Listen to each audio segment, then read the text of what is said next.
What's up everyone, how are you all? Today we are back with another blazing Naruto story. What if Naruto was neglected so badly even Kurama felt pity? If you enjoy then please like, share and do comments.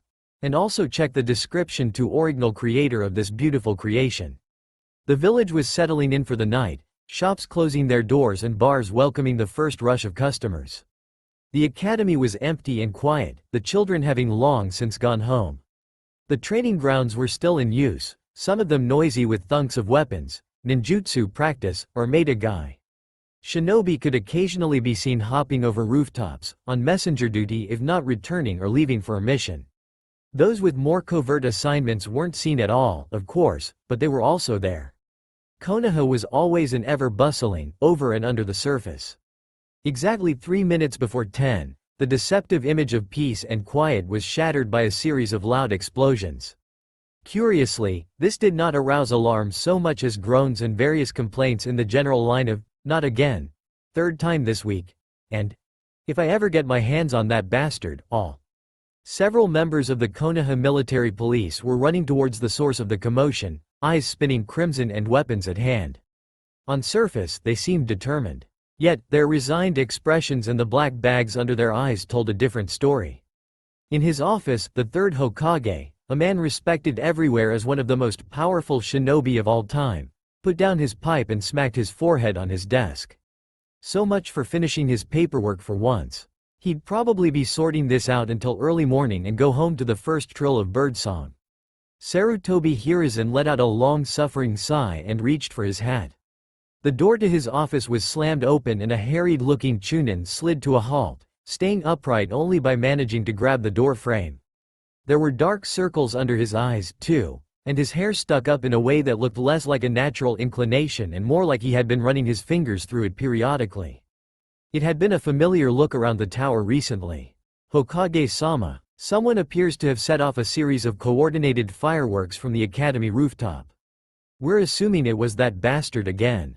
Just fireworks? Seems oddly uninspired from what we've seen of that man." The Chunin squirmed, scratching at his temple self-consciously. "Well, about that, you may want to look, Hokage-sama, I don't think I can do it justice." Hiruzen raised an eyebrow and walked to the window, peering outside. His eyes widened. There were several messages still lit on the darkening sky, persisting through the normally short lifespan of fireworks. Most of them seemed to ramble on about Ichiraku ramen. Several seemed to attempt some sort of poetry, only to derail into laments about the writer's poor memory. Some were not messages at all, but indistinct squiggles that spiraled into themselves. Hiruzen sighed, rubbing at the bridge of his nose. The culprit, known as Assura, had kept the entire village running around in circles for weeks and he saw no hope of the situation changing anytime soon. If only Hiruzen could go back in time and strangle his teacher for inventing that bloody shadow clone technique. The bastard troublemaker had disappeared in smoke each and every time someone had managed to land a hit. Insult to injury, he apparently had enough chakra to drown Konoha in shadow clones and generally stuck out like a sore thumb, yet he was never found if he didn't want to be. And he really should have been, in a village famed for its dujutsu and several clans exceptionally well suited for tracking. That he hadn't been, well, that was frightening. Hiruzen was old, now, but he had not lived this long by luck. He had forgotten more than most ever learned and kept his village together and running through those days of despair when the buildings still burned in embers beneath rubble and the rotten stench of death and despair were thick enough to choke on. The fourth Hokage may have sacrificed himself to save their village from destruction, but it was the third who patched it up and buried their dead. More than anything, the third disliked working in the dark. It was true that Assura had yet to hurt anyone and had once even helped them out, accidentally or not, but a ninja village could not afford to count on the goodwill of a potential enemy. There was always the possibility he was lulling them all into a false sense of security, even if his methods for it were less than conventional. But they had no leads. The man had no profile in any bingo book out there, was most certainly not a Konoha resident and only ever seemed to use the shadow clone technique, which was decidedly Konohan. Nothing to tie him to another village or organization. And yet, red hair and incredible chakra. If that village hadn't been destroyed, but it was worth investigating. Perhaps Jiraiya could be roped into looking in this mystery. Loud, boisterous laughter rang out, clearly audible over the background noise of barked orders and general chatter, cutting his train of thought short. Hiruzen leapt out of the window in a blur of speed, gesturing for his Anbu to follow. Even from far away, they saw a familiar silhouette on the roof of the academy, going through equally familiar clumsy dance steps. His hair was a stream of crimson that flowed in his wake, glowing like an ember in the waning light. As always, he held a brass shakuho, which he seemingly only ever used for dramatic gestures and posturing. Seeing the crowd he had gathered, the man struck a pose and beamed. "Good evening, Konoha. I hope you enjoyed today's show. Now, the reason I have gathered you all here tonight is to introduce you to someone very important." He pressed a hand to his heart, face earnest and open. Long red hair somehow managed to billow dramatically in a wind that should have had trouble rustling leaves. "Until now I have been running the show on my own, but tonight, I have the very great pleasure to introduce you to my brother. You may call him Kurama." He beamed harder at the words, throwing his hands wide open. The shakuho chimed gently, glittering in the last rays of light. Then, his chakras surged and, so quickly it was frightening, cheery, dramatic Assura, wasn't. All of his impossible radiance was gone, replaced by a heavy, irritated gloom, bright blue eyes dull and bored. He yawned, jaw stretching too far, showing too many sharp teeth. For the first time, he seemed dangerous. This was a person who had killed, often. Every shinobi in the audience realized with that gut instinct that sees underneath the underneath clearer and faster than conscious mind. They tensed, ready to intercept and incapacitate at the slightest threatening motion. Assura, or possibly Kurama, now, seemed unruffled and uninterested.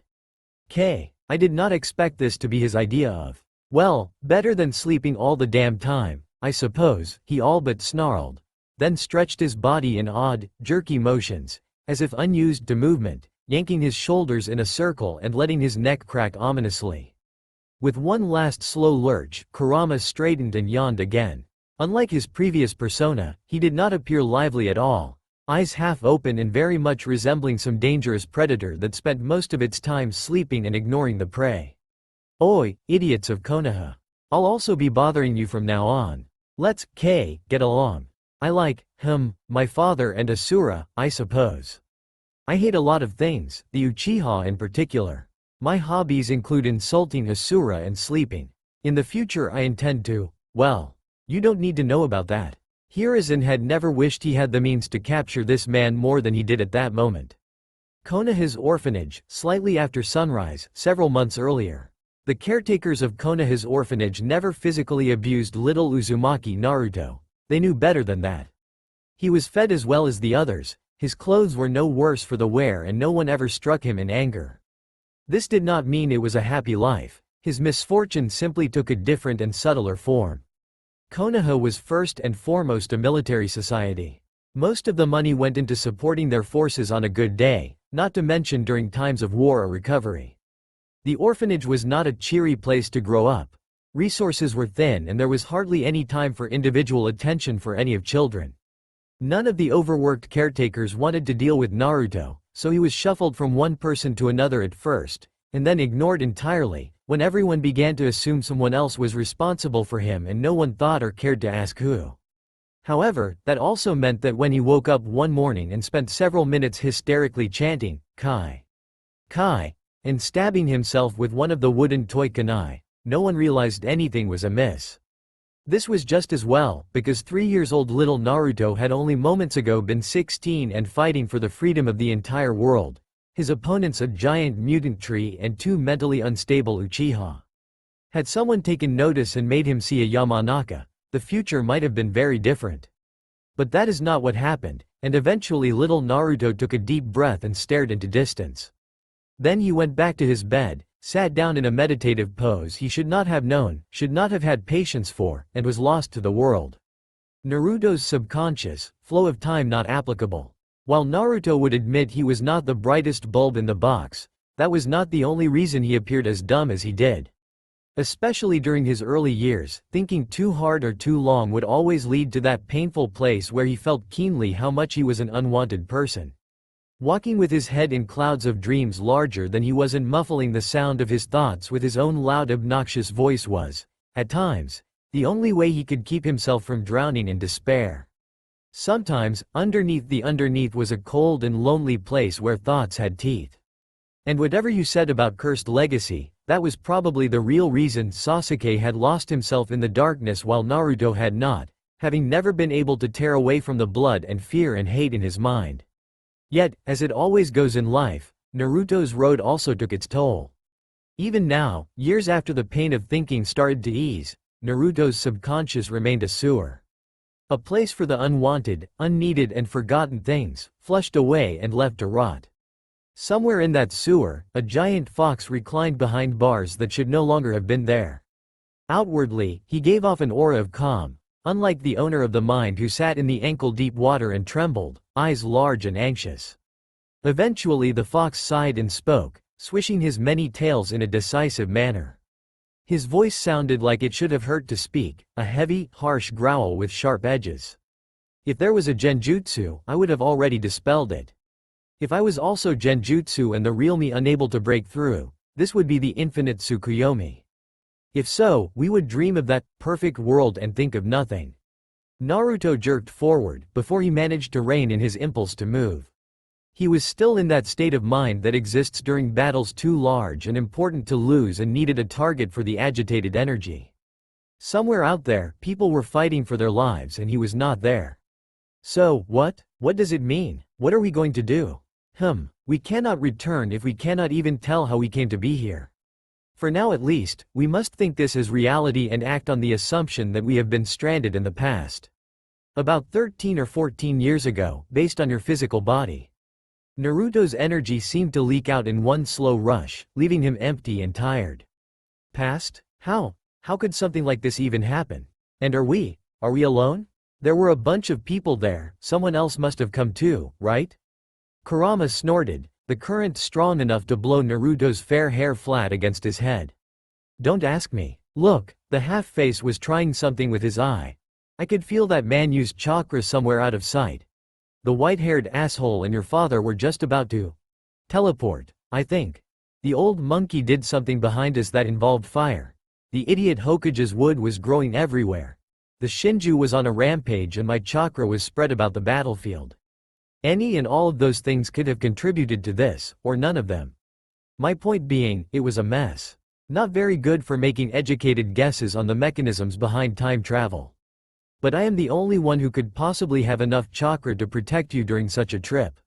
We are alone. Naruto groaned, face falling against his knees. He had already stumbled all over the communal bedroom in his earlier panic and likely bruised himself, unused to the new, old, dimensions. He didn't even want to think about how frustrating it would be to learn how to move again, never mind actually train his muscles. I need to know what happened. I don't remember. I only have this blurry feeling like we were pushed against a current. And the weird old man with Rinnegan, but that was probably a hallucination since he also had like a weird, red third eye thing on his forehead and horns. I don't even want to know. What? Kurama's voice boomed. He sat up, looking more alert than Naruto had, ever seen him. Naruto blinked and reeled backwards on reflex. Like I said, it was probably an illusion. I mean, I didn't understand half of what he said. Called himself Hagoromomomo something. Said stuff about time flow and rainbow running in a circle and that I'm someone called Assura, and then I think he apologized for pruning my face. Didn't seem to make a lot of sense. Kurama looked like he wanted to plant his face against something. That old man, Naruto, was my father. As in, the sage of six paths. Naruto's jaw dropped. What? So all that stuff about Rabbit Goddess, and Byakugan and the successors, was. Kurama nodded wearily and settled down again. From what you remember, it seems he thinks you're the reincarnation of his younger son, the so-called useless Assura. He was a lot like you. He did make all sorts of people follow him and believe that love and cooperation were the answer to peace. Naruto breathed out, eyes wide, looking a little lost. I was the son of the sage? And the first Hokage too? I don't know. Then, something steeled in his eyes. But it doesn't really matter, does it? That guy had the right idea. Itachi tried to do everything on his own and look how that worked out. I'm not even going to talk about Obito and Madara. Whether or not I am Asura, I've got to finish what he tried to do. Kurama felt the corner of his mouth turn in a reluctant smile. However, Naruto sighed, deflated and hid his face in his knees. Well, that was some short-lived motivation, Kurama drawled, raising an eyebrow. The truth was, Naruto felt weary, a tiredness that had nothing to do with his body and everything with the war that had seemed to go on and on, no end in sight. But it had still been the endgame. A conclusion that had been stolen from him, by whatever that had stranded him and Kurama in the past, like they were the only two survivors escaping a sunken ship. It was almost over. All the villages were fighting together and kinda getting along and I spent my entire life scraping and striving for every little bit of power I could, and all that effort, it's all gone. And now I have to convince everyone I can find peace, all over again. Of all my life, I have nothing left. There was a heavy silence. Naruto gazed at his feet with unseeing eyes, hands still and spread open in a useless, helpless gesture. Kurama narrowed his eyes and hissed. Me, you have me. You may need to train your pathetic body again. You may once more need to fight for the approval of undeserving idiots. You may have to try reason with my siblings, but I am still here. I have always been here. And I'll help you out this time, so stop sniveling. Naruto smiled, some of the heavy gloom evaporating. Being a Jinchuriki had always been the heaviest burden in his life. The knowledge that he was never alone in his body and the other occupant was both malicious and powerful. Thanks. I'll admit I'm an idiot, but I'm still 16. I did mature a little bit. How am I supposed to keep in character? A part of that dread he had sometimes known lingered stubbornly, something close to what he'd felt when everything had seemed to go wrong at once. When Sasuke bastard had done the stupid thing and was about to cause a war if he didn't destroy himself first. You're 3 years old. As far as the world is concerned, you don't have a character. And if you were a little different, well, it's not like anyone pays any attention to you, Kurama said, raising his eyebrow. And oh, shit, wasn't that an entirely wrong thing to say? Naruto's face fell. Yeah, I guess you're right, he said in a small, defeated voice. The brat looked like a kicked puppy. Kurama ignored a traitorous twinge of guilt. Still, it was probably best to try for some emotional support? The brat was currently dealing with a major life change, to put it lightly. It was the kind of thing comrades and friends did for each other, right? Only thing was, Kurama might have decided to give up hating indiscriminately, but that did not make him a master of navigating emotions. Trying for understanding and kind was probably a lost cause, so he went for prickly but offhandedly supportive. Brat, I will only say this once and only because you annoy me. One word, you'll feel better. Naruto tilted his head, mildly interested. Kurama leaned in, staring into Naruto's eyes. Neji, the head ninja of Kumo, thought he had every right to be confident in his abilities. His village was aggressively military on the best of days and tended to hoard power before asking what could be done with it, or if it was even worth it. Powerful people were respected and idolized, much like rock stars. In this sort of environment, no one made it to the top without raw ability and hard effort. And now he had been reduced to trying to kidnap the heir of a clan that was famed for seeing through walls, from the middle of the clan compound. Arrogant he may well be, but he wasn't an idiot. If even one of the creepy white-eyed bastards happened to activate their bloodline limit, he would be in a world of trouble. In fact, he suspected that his own village was not only aware of the odds, but had based the whole gamble on them. The orders had been verbal. Plausible deniability in case of failure. Perfectly sensible. Because while Kumo may be willing to gamble on the odds of this rekindling the war, they weren't looking to ignite one on purpose. Nothing odd there. He thought different. What did it matter if the orders were on paper or not? After all, there was that other clan in this forsaken dump of a village. The clan that could and would pry his thoughts from his mind, and no amount of loyalty could prevent him from spilling. Unless there was nothing left to interrogate. If he were to, say, die at the hands of a Hyuga and no proof was left of his true intent, well. Konoha was far more battered than Kumo due to that recent incident and could not afford another war. Kumo had leverage, if something were to happen to its ambassadors. He gritted his teeth. It grated his pride to know he was, possibly, expected to fail and die here, so that his village could take the fight to the political table. But thinking like that would only make failure more likely. He had to concentrate on survival. After all, he was, quite literally, amongst the enemies. He spared a glance at the gently wriggling bag on his shoulder and wrinkled his nose in distaste. At least the brat hadn't managed to alert anyone. If he could just get away from the compound and head for the meeting point, there would only be the Uchiha to worry about, and they were busy guarding the rest of his delegation. He'd slipped from them once, he could do it again. From his temporary hiding place in the shadows, he eyed the dark compound. This was the hardest part, crossing the main training ground. There was no cover at all and the moon shone brightly on the white gravel. Taking a detour was not an option. Stealth would be null the instant someone noticed the little air was missing, and hiding would only hinder his mobility. Taking a deep breath, he moved. There were no shouts, no graceful figures in white to apprehend him. Of course it was too good to last, and things went to hell exactly half a dozen steps from the wall surrounding the compound. "Hey, you're not a Hyuga. What are you doing here?" The voice was decidedly loud and about as easy to ignore as nails on a blackboard. He cursed inwardly and reacted on long-honed instinct and high-strung nerves, spinning around and falling in a stance. What he saw was not an alert Hyuga, as he had expected, but a man with long red hair and a baffled expression. There was an awkward pause as they eyed one another, two intruders who knew precisely nothing about each other. Then, the red-haired man glowed with yellow fire and disappeared in a flash. Something hit his temple and darkness swallowed his pain and his consciousness. Just outside the Hyuga compound, a few minutes earlier. "Pray tell," Kurama's unimpressed voice sounded in Naruto's head, "are you actually expecting to find little toddler Neji playing outside in the middle of the night?" Naruto rubbed at the back of his neck sheepishly. "Well, look, I just had to try. The security around the village has been kinda weird tonight, so this is my best chance. Maybe they have windows or something. I just want to see him once." "Sure. Convenient glass windows in a paranoid ninja clan compound. Likely," Kurama drawled, and Naruto could swear he felt the sarcasm dribble down and poison the water of the sewer. He was about to respond with something childish and heated when they both felt it.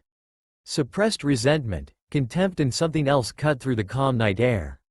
Naruto and Kurama shared a mental equivalent of an uncomfortable glance. Well, nothing to it, Naruto thought and jumped over the wall. He may be technically 3 years old, but no one hurt the Hyuga on his watch. They were all important to him by proxy, because Neji and Hinata were his friends. Or, rather, they would be. And this tense business was going to give him a headache. Naruto skidded to a stop on the rooftop of the main building when he saw the bad guy. And he was obviously just that and deserved capital letters. Naruto didn't think he'd seen anyone that clearly up to no good since Orochimaru and Obito with mask. Seriously, Naruto thought, shouldn't he be trying to, blend in? Probably useless against the Hyuga, Kurama supplied. Naruto tilted his head and had to agree. Byakugan was handy like that. Still, there were no Hyuga in sight right now and he couldn't even feel any suppressed anger at the intruder. And he really wished he dared to try Sage Mode, it would make this so much easier. He should at least alert them all. Naruto was good at grabbing attention. He cleared his throat. "Hey, you're not a Hyuga. What are you doing here?" Instead of running for it, like Naruto had assumed, the bad guy reacted with aggression and took a stance. Whoops, so much for not dealing with him personally. Naruto blinked and tilted his head. "Kurama, if you let me borrow a bit, do you think we can take him?" He could feel the answering grin, full of teeth and eager. Then, once more, there was immense chakra and life. Naruto felt the strain on his too young body immediately, but seconds were all he needed anyway. He grabbed a shovel from the little corner where it looked like someone had been repairing the wall and slammed it against the man's temple. Hopefully, it would be a concussion and not a death sentence since he should probably try to talk this guy out of idiocy at some point, too, and he really didn't want to participate in the whole chain of hatred thing. It would be kinda counterproductive to his goals. Letting Kurama's chakra fade, Naruto limped to check the damage he had dealt. He pressed his fingers against the man's neck and was immensely relieved to feel a steady pulse. No accidental murder via inability to gauge his own strength, check. The little bundle he hadn't really noticed before was wriggling now, and whimpering. Naruto blinked. The realization that there was a little person inside the bag hit him like one of Sakura-chan's punches. Naruto reeled in shock for a moment before he fumbled the bag to get it open, and found tiny Hinata? He blinked, eyes very wide, then realization settled slowly and he felt like the last person in the room to get the joke. Though this wasn't funny at all. Hadn't Neji said something about a kidnapping attempt or something? By Kumo? And his dad had died because of that? Naruto had been back in the past for a week and had already managed to get himself in a mess. He cursed inwardly and flailed in panic. Nitwitted son of a motherless odd-toed bootlegger, was his choice of words. Sometimes he wondered if he had learned more on his training trip while wandering around the red light districts than from Jiraiya, for all he loved the man. "Ah, this isn't good, Hinata-chan. Where's your mom and dad?" He pulled at his, currently, red hair and made to leave. Where? He wasn't quite sure, when Hinata sobbed. Naruto froze in place like a statue, then sort of deflated. Hinata-chan would be a badass in future, but she was a little kid now. He should try cheer her up, or something. Hinata didn't know what was happening. She was confused and scared and missed her mother, and her stern father, too. She'd been let out of the sack and the person in front of her didn't seem that scary, so it was a little better than the muffled darkness, but she didn't recognize him. Hinata knew she was about to cry and was, somewhere inside, already ashamed for the lack of control. Her parents and older cousins never cried. Then, a lively voice interrupted her thoughts. "Never fear, my fair lady. I am the fearless, gallant Assura. I have rescued you from that heinous fiend, and surely your parents will be here soon to retrieve you. No need to cry." Hinata startled and looked up, swelling tears forgotten, as the man swirled dramatically, then hopped on one foot, doing a weird, clumsy dance. He grinned at Hinata, then kneeled in front of her. And his smile was blinding. Open and honest and fierce, she had never seen anyone express so much emotion in her entire life. This man had saved her from the bad man and still did not look at her like she was a disappointment, even if she had been little more than a slab of meat on the other man's shoulder and completely helpless.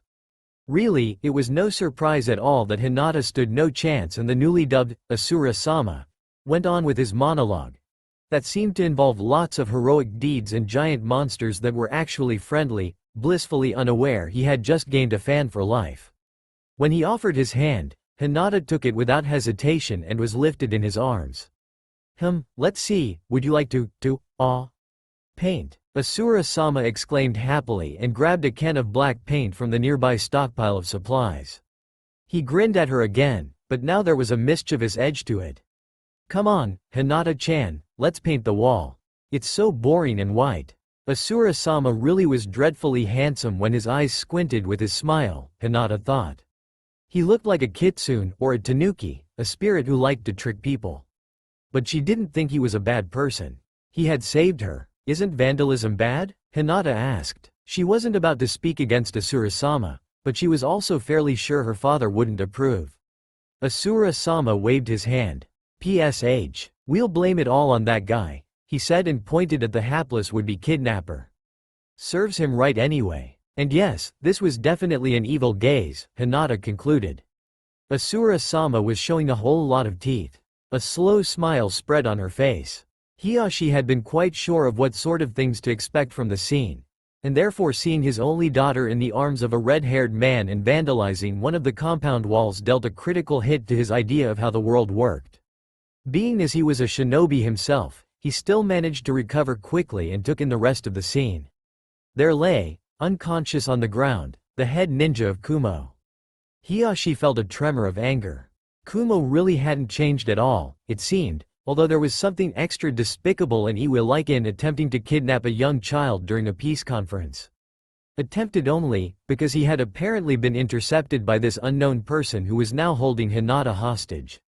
And painting his walls. He couldn't quite seem to let go of that, but it wasn't like he found artistically inclined intruders in his backyard every day. Hiyashi would have gritted his teeth in anger and fear, had he been someone else, but as it was he managed to keep his emotionless mask and signed for his men to approach cautiously and make no sudden movements. There was no telling what this unknown man wanted. Hostage situations rarely ended well and he could only pray he would manage to protect his daughter from any harm. Speaking of her, she twisted in the man's arms to look behind and smiled. Hiyashi blinked. That wasn't what he'd expected either. "Father. Assura-sama, father came to get me." The 5 adult Hyuga felt distinctly out of their depth as the so-called Assura turned around and his face lit up like a bonfire. "Well, about time. Me and Hinata-chan were running out of room. I mean," he stammered and coughed nervously. We didn't paint any walls. At all. It was that guy, he continued and pointed the wet and dripping paintbrush at the unconscious Kumo Nen. At the flat stare of his audience, he noticed the incriminating evidence he was still holding and grinned sheepishly. Then went to place the paintbrush in the man's hand, not even trying to be inconspicuous. See, there's your proof. This had nothing to do with me. And anyway, probably best you go with your dad now, Hinata-chan. He looks kinda worried. Okay, Hinata all but chirped. What Hiyashi thought he knew of the world took yet another hit as she was put down gently. His daughter toddled to him, looking more happy and confident than he had ever seen her. Numbly, he could only take her and lift her up. Assura grinned, apparently perfectly pleased with the outcome. Well then, see you guys at some point. Hinata-chan, remember what I told you?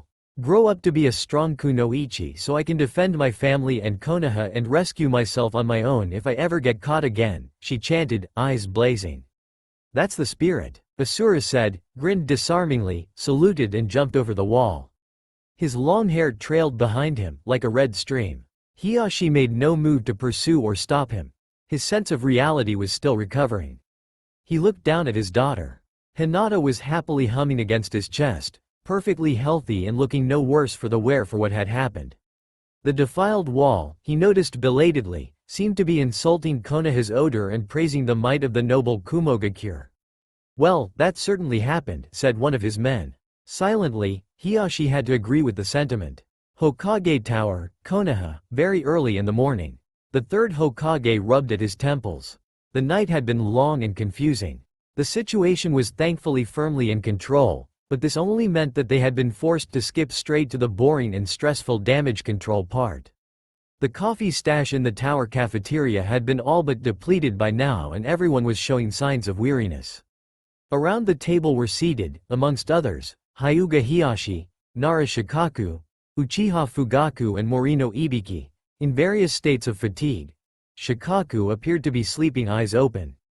They had long since hashed the available information to ribbons and were now waiting for Inoichi.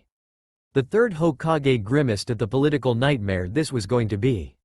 By asking Inoichi to do the interrogation, at least the Raikage wouldn't be able to accuse them of torturing his ambassador. And then there was that confusing character who had acted in a decisively contradictory manner. The man had infiltrated the Hyuga compound in the middle of the night, only to blow his cover to save the heiress and prank the clan. None of the pieces fit together to paint even a slightly coherent picture. With the Kumo situation not falling apart like it could have been, this puzzle chafed at the third's mind. The door slid open and Inoichi stepped in. There was a mildly confused expression on his face. He was definitely acting on orders, Inoichi said. He was supposed to steal little Hinata and escape with her. In private, he thought his superiors expected him to fail and die at the hands of a Hyuga so that Kumo could take advantage of our tight situation and demand recompense. But this is only speculation. Out of the corner of his eye, the Hokage could see Hiyashi stiffen in outrage. For all the man normally looked like his spine was a steel rod, the long hours had taken their toll on even his posture. Shikaku yawned and dropped his elbows on the table. Looks like we have avoided a troublesome situation, then. Not that this one isn't, mind. What did he remember about that, Assura? Not much at all. Assura showed up out of nowhere, only to ask as to what the Kumo Nin was doing at the compound since he was not a Hyuga. Then there was a yellow flash. There really aren't any other words. Inoichi looked slightly embarrassed. Uncomfortable looks were shared by all. Shikaku yawned again, drawing tears in the corners of his eyes. Well, that's that. If there are no leads, it would be best to leave that man to later consideration and deal with Kumo first. I have an idea. The third raised an eyebrow, feeling hopeful. Shikaku's thoughts were always worth listening to, even if the man usually dealt with combat strategy instead of politics. Shikaku smirked lazily. Considering that Kumo has obviously planned this extensively and possibly has more contingency plots ready, we should not play the same game but take a third option. Personally, I would suggest that we take a page out of Asura's book and spread the word that the ambassador of Kumo was caught drunk out of his mind and vandalizing Konohan property. There was a moment of silence, until badly covered snickers could be heard around the room. Even Hiyashi was seen suppressing a smirk. The Konoha Military Police Headquarters, 2 hours before sunrise. The Hokage ordered us to do what? Uchiha Fugaku scowled, the lines on his face deepening. You are to examine these handwriting samples, henge into the form of the head ninja of Kumogakure, act as though inebriated and paint several inflammatory messages deriding Konoha and praising Kumo on visible locations around the Hyuga compound wall and the Hokage tower. The Uchiha tradition of stoicism didn't seem to matter to his subordinates at the moment, considering that they all looked distinctly like they were questioning his sanity. You know, Fugaku-sama, there's just something deeply wrong with having the police officers carry out petty vandalism. Fugaku shrugged, his annoyance flaring up. It had been a long night and he wanted to return to his wife and sons. Who else could forge the handwriting? Crumbling, the hapless officers divided up the papers, unable to refute the logic. Outside the Hyuga estate, late morning. There was a gaggle of children gathered around the wall of the Hyuga compound, snickering loudly. Naruto wandered there to see what the hubbub was all about, having given the caretakers a slip, which barely required any effort, and ditched his Anbu guard, considerably harder. The wall was covered in graffiti. Naruto stared at it for almost half a minute, scratching at his head. I thought for sure it was another wall I vandalized. Kurama cackled in his mind. That's because you did. Someone else seems to have gone painting the town last night. Naruto frowned, narrowing his eyes. And it's better than my scribbles too. All the trouble I saw to making it and someone's already trying to one-up me. Feeling decidedly offended, Naruto left the group of children and meandered away towards his actual destination in the bustling center of Konoha. Ichiraku Ramen looked like a haven of peace and happiness in the sunlight.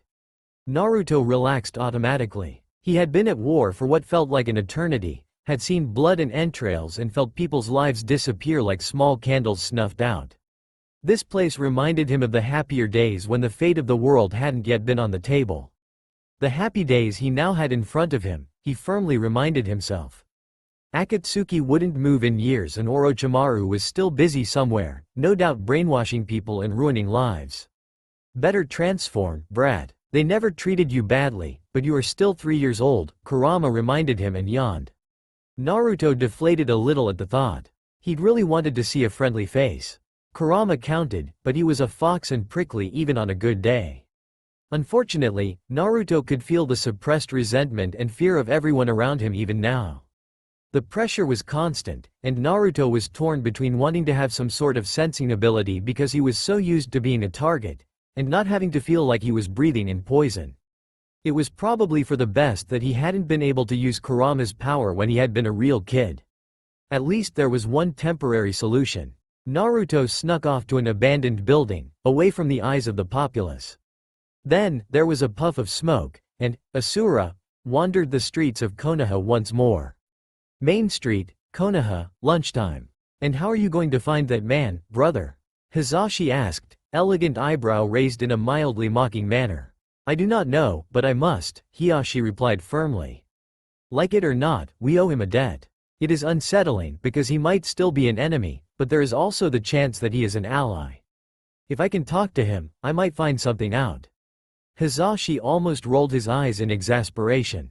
You can't locate a suspicious character that easily, he's probably not even in the village anymore. He's not just going to stroll across us on the street. It was that exact moment when Assura strolled across them on the street, then entered Ichiraku Ramen with a cheerful air, not paying the slightest attention to the two identical men standing in the middle of the road, stunned as though hit by lightning.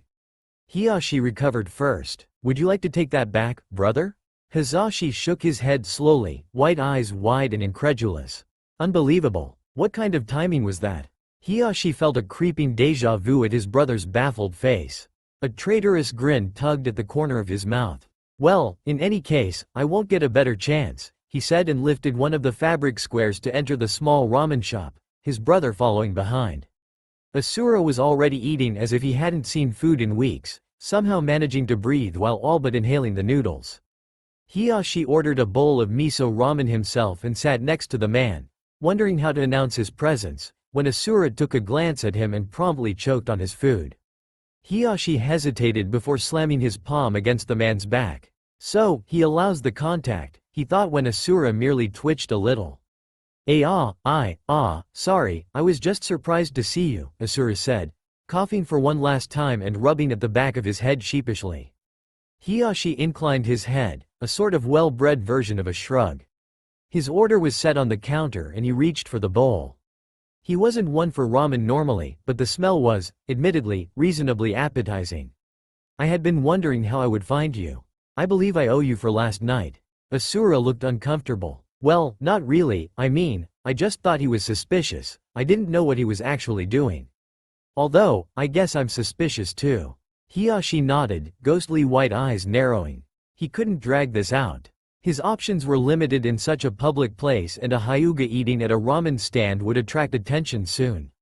Indeed. Still, we examined my daughter's memories and you did not only refrain from trying to influence her in a negative manner, but also somehow talked her into putting more effort into her training.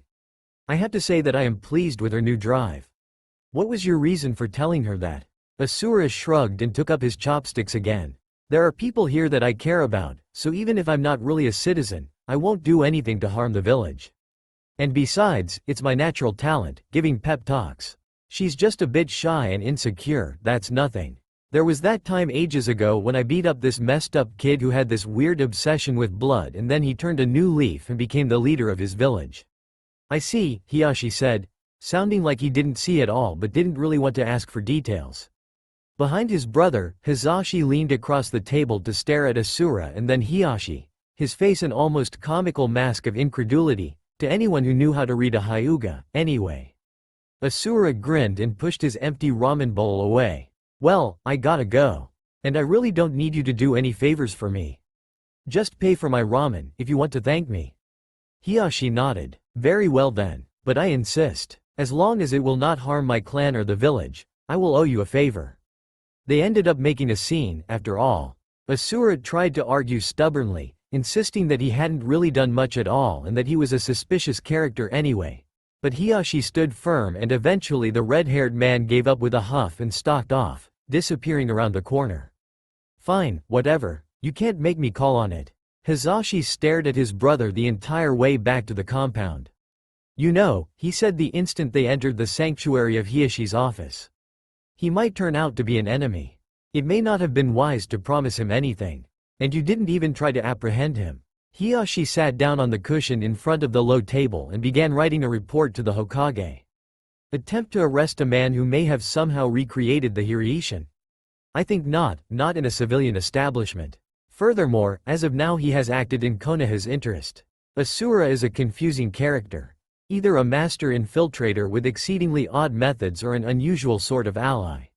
For now, it is much more beneficial to remain cordial and observe. With that discussion, I have forged a tentative bond and now have a social incentive to seek his company. Raikage's office, 2 days later. Care to run that by me again? The unfortunate Chunin messenger shuffled nervously. Konoha sent us a missive, saying that they do not approve of drunken vandalism from foreign ambassadors, but were feeling gracious so the peace treaty was signed off without a hitch. They're also charging us for the D ranks to clean off the walls. The Hokage sent us a bill.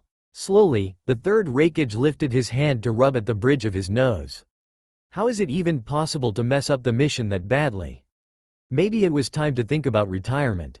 He was getting too old for this.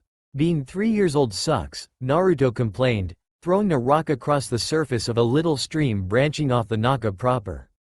It bounced off the surface 5 times, neatly crossing the water and landing on the sand in the other side. The place was fairly private in the shelter of tall hay and other vegetation, and Naruto felt safe enough to speak aloud. After weeks of practice, he'd finally remastered his shadow clones and had left one behind at the orphanage, so even Anbu shouldn't have any reason to look for him. However, there was still the ever-present issue of his age and the limitations thereof. I can't do anything, I can't go anywhere, and I'm bored. Then practice your sealing and let me sleep, said the irritated voice of Kurama. Weren't you all strung up about honoring the legacy of your clan? Naruto made a petulant noise in the back of his throat. I would need you for that, and you know it. I've got literally nothing else, no scrolls, no teacher. In fact, Naruto had been pretty surprised about how knowledgeable and, perhaps more importantly, intuitive Kurama was when it came to seals. Somehow, it was easy to forget his companion was so intelligent. Naruto suspected it had something to do with Kurama's perpetually grouchy nature and reputation of foregoing strategy in favor of literally stomping down his opponents. They had spent what might have been hours in the real world immersed in trying to hash out what the basic principles of sealing were. It was slow going, because they only had the, admittedly masterful, seal Naruto's father had left on his stomach and a few more or less vague memories to go by. Another problem was that the seals Naruto did make were still prototypes and would need to be tested out for defects. Learn from your mistakes, and all that. Naruto had made several dozens of storage seals before Kurama had thought to point this out, and now had a whole pile of them in the pocket of his pants.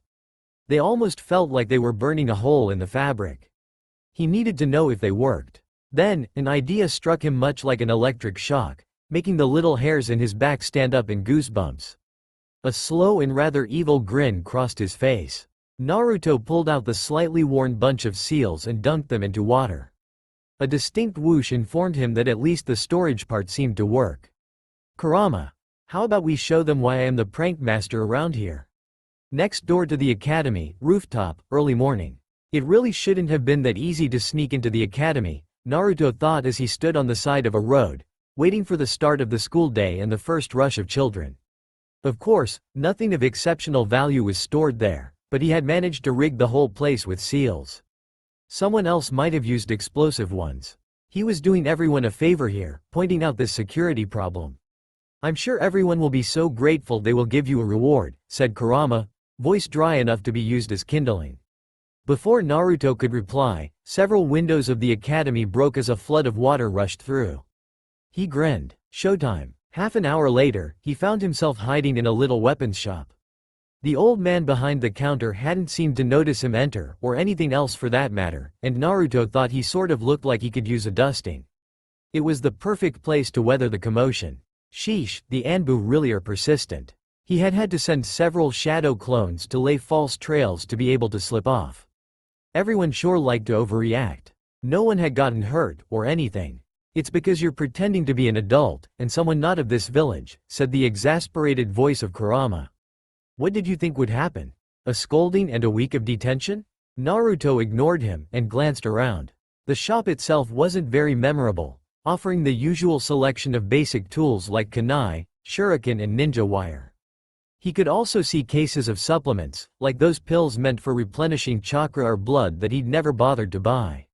There were thin, gleaming senbon, things that looked like small sickles, and swords of different lengths and types. Several staffs were sticking up from a pot in the corner. One of them caught his eye. It was a slightly battered thing, made of once bright brass. There were 6 metal rings on the end, and a little tag that proclaimed it to be on sale. It looked familiar, as a concept, as an idea. Naruto picked it up, and felt the weight in his arms. The sage had had one of these, from what he remembered of the odd netherworld.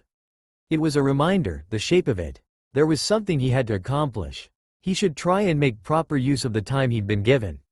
It would be all too easy to slip into pranking and forget to do other things on the side, when he had so much time to do it. "Hey, old man, how much for this? You sure this is a good idea?" Kurama's voice sounded like he was rather doubtful of Naruto's ability to judge such things. "Hey, the last one was a great success. If by success you mean, village-wide witch hunt, then yes. Success. Oi, the seals worked," Naruto defended. He'd been quite proud, really, of the chaos and flooding and general disarray. A masterful prank, if he ever saw one.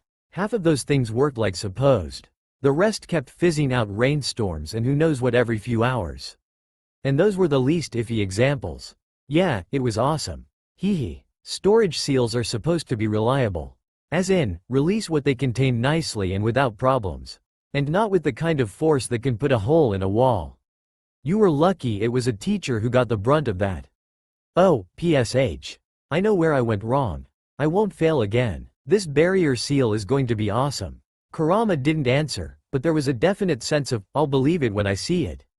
Kind of like a telepathic version of a raised eyebrow.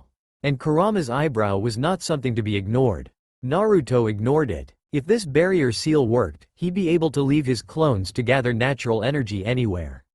A big tactical advantage. And, somewhere in the back of his mind was the thought that this time Neji wouldn't have to. Locking away that dark memory, Naruto slammed his palm on the ground. Webbed ink spread, pulsed, and disappeared. Naruto grinned. Few more of these, and Konoha proper would be a maze with extra invisible walls. However, as it turned out, these seals were just as defective as the storage seals. In their own way, the issue had to do with the energy output, which wasn't as stable or evenly spread as necessary. Basically, sometimes the barrier worked and sometimes it didn't. While it was up and technically functional, the first victim was a plump, cheerful housewife who walked up against an invisible force field and dropped her shopping bags. There was a minor commotion as people stopped to help her out and scratch their heads as to what had happened. There was no sign of the obstacle until 3 small children bounced off of it, 20 feet from the initial site, and landed on their bottoms. Their parents made a fuss while the children tried to get away from them to explore the phenomenon. On the other side of the village, a shinobi in the middle of a leap yelped, bounced off the air and fell. As a ninja, he managed to land on his feet, but it didn't help him much. His colleague and friend had already jogged back to laugh at him, having passed by the same spot without a single issue. It was very gratifying for the first ninja when his friend smashed face first into another invisible wall. Or, more precisely, the same wall that now happened to work in the spot he tried to pass. Things didn't get any better from there. For the entire afternoon, people kept walking into walls that were sometimes there and sometimes weren't. Most were of the opinion that if there had to be bloody walls, they should stay where they were and not flicker in and out of existence so everyone forgot where they were. Insult to injury, some of the walls were more fickle than others. This was shown when the Hokage, having come to inspect the situation in person, managed to run face first into a particular force field that had not stopped anyone else along its supposed surface area during the entire day. Assura was too busy laughing to be disappointed, as he watched the events from the top of one of the tall wooden posts that supported electric wires. Especially because it took Konoha days to remove all of them. It was much like a constant mime show, if involving more cursing than usually.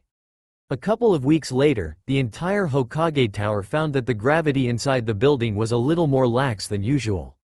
This was evident from the way coffee floated upwards when poured and people could hop up from their chairs to visit the toilet and find themselves on the ceiling. Casualties also included weeks of work when carefully sorted paperwork scattered around at the slightest nudge. The reason for this turned out to be a whole batch of what looked like gravity manipulation seals in the walls of the round building. It took 5 hours to scrub them off. As far as Assura was concerned, this too was a great success. Kurama disagreed, and there were arguments. To everyone who was witness to his rants, Assura's apparent tendency to talk to himself wasn't the weirdest thing ninja had seen, per se. But it was somewhat more worrying than the usual catalog of personal quirks and knots the mind could twist into in their profession. Despite the aggravation and tension, Konoha eventually grew used to having a permanent menace in their midst, in the same manner people under siege can have dinner while bullets fly over their heads. And so, with the occasional explosion of glitter or confetti, time passed. An abandoned shack, somewhere in the outskirts of Konoha, early evening, several months after the Hyuga incident. Naruto frowned. Around him on the wooden floor were papers filled with scribbles. Some seemed charred. Some others floated 2 inches from the floor. In front of him were his attempts at crafting a seal that would let his shadow clones take a few more hits. He'd need them if he wanted to get out of the village before he hit double digits in years again. Well, this sucks. It did. Thing was, in a certain manner, the seal did work. It was permanent, at least. However, that only applied to the seal itself. The squiggles and kanji it consisted of did not actually do anything for the substance they were applied on. They were just impossible to erase. Permanent graffiti, if you would. Naruto was, for the lack of a better word, sulking. He could deal with failures and disappointments, but there were limits. None of his seals seemed to do what he wanted. That is to say, they mostly did something along the lines they were supposed to. But it was just shoddy. Even the improved barriers still covered only about 70% of the area they were supposed to protect, at any one time.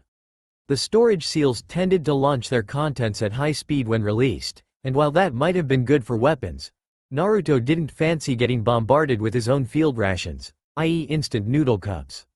The gravity seal had been a bit of a curious, can I do this sort of experiment anyway, but that too had differing states of effectiveness. Sometimes the field was strong enough to lift a human. Sometimes it just gave everyone a weird hairstyle of the literal, defying gravity variety. And now this. It was the one he needed.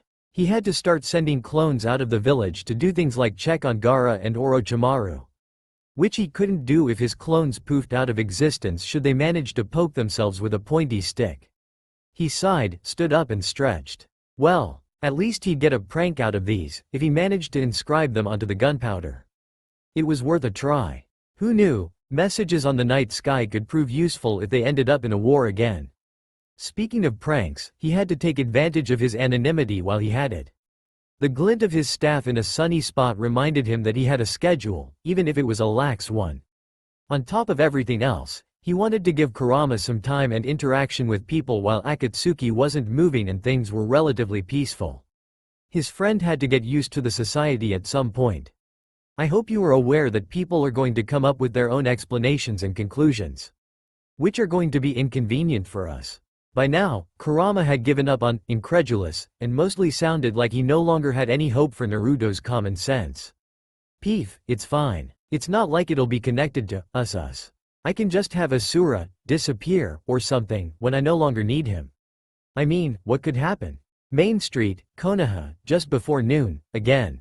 Ninja life had been oddly out of tune lately. Instead of the usual dark shades of gray and the occasional splash of carmine blood, the color of life in Konoha could be more accurately described as rainbow. With sparkles. It was the first time in the history of the village when its most wanted criminal hadn't actually spilled one drop of blood. This status was all due to sheer aggravation, and not entirely official so much as the general consensus. Some might have argued that this all increased Konoha's ability to prepare for actual, serious sabotage and remove malicious seals, but those people were not usually responsible for dealing with the situation. As far as Kakashi was concerned, this slapstick comedy routine interfered with his ability to feel his dead loved ones haunt his every step. One day he might be grateful. Right now he wanted to introduce the asshole's head to a wall. Preferably one made of stone. This was a good chance too. The target was currently covered in paint, and left bright neon footsteps all over the place. Chances were, it wasn't a clone this time. However, he had underestimated his opponent.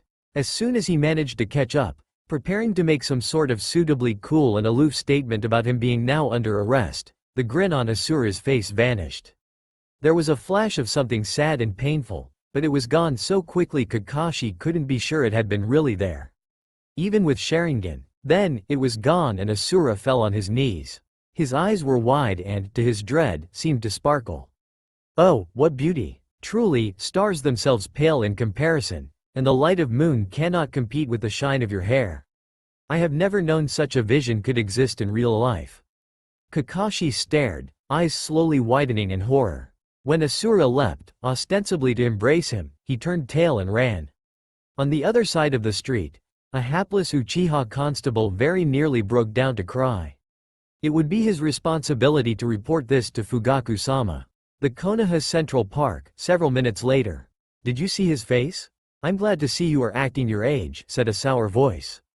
Since the only one who could hear it was the red-headed man who had folded over from laughter, the image presented to the general public might have been rather worrying if there had been anyone around to see. Screw you. Serves him right, for all that crap he used to pull on us. And the excuses. Listening to him, you'd think Konoha's population was all old ladies needing help. You may want to know we have an audience, Kurama pointed out. Assura blinked, and lifted his head. His back was still hunched, which meant that he was now face to face with the young child who was staring at him. The child had dark hair and dark eyes, and might have been entirely unremarkable if Assura had not known him. Uchiha Itachi blinked. There was a certain hint of a look in his eyes which suggested he thought Assura was a madman. More precisely, the kind that collects bottle caps and cats and is entirely harmless. Assura felt his soul fold a little. To him, Itachi had long been the harbinger of doom, before he had turned out to be an uncanny sort of an ally. The type who holds half of the cards in their sleeves and expects you to up the ante anyway. It was difficult to accept the existence of Itachi the child. Are you all right? Itachi asked. The voice, too, was childish. Mother says that if you're feeling unwell, you need a med nin. I don't know if there are any for your head, though. Assura deflated a little. Oi, rude, brat. I don't look that weird, do I? Yes. Oi. Uchiha Itachi was no fool. He had sensed the change, and come to conclusions long before his mother sat him down and explained why he would be in charge of more household chores for a while. Namely, taking care of Sasuke. The entire clan had been run off their feet for months now. There was a certain nervous tension to the way everyone moved, and his father was hardly ever home these days. Still, he couldn't quite decide if he wanted the intruder caught or not. There had been another tension there, before. A high-strung one, which reminded him of earthquakes that build up for years and years before they destroy your life in few short moments. He couldn't be sure what would be the result of it, but he had thought of war and blood and worried. Surely, it couldn't be that bad, and yet. He watched the red-haired man, who was about the least threatening adult ninja he had come across. Powerful, yes, but not dangerous. Sometimes there was a difference. There was no mistaking his identity. Wanted posters were everywhere, with a rather poor rendition of the man's face and a message that said, "Have you seen this man?" The real version looked, well, harmless. There was something odd about the way he looked at Itachi, though. Mostly sad, but also a hint of steel and what had to be a variation of that "will of fire" they had taught about in the academy.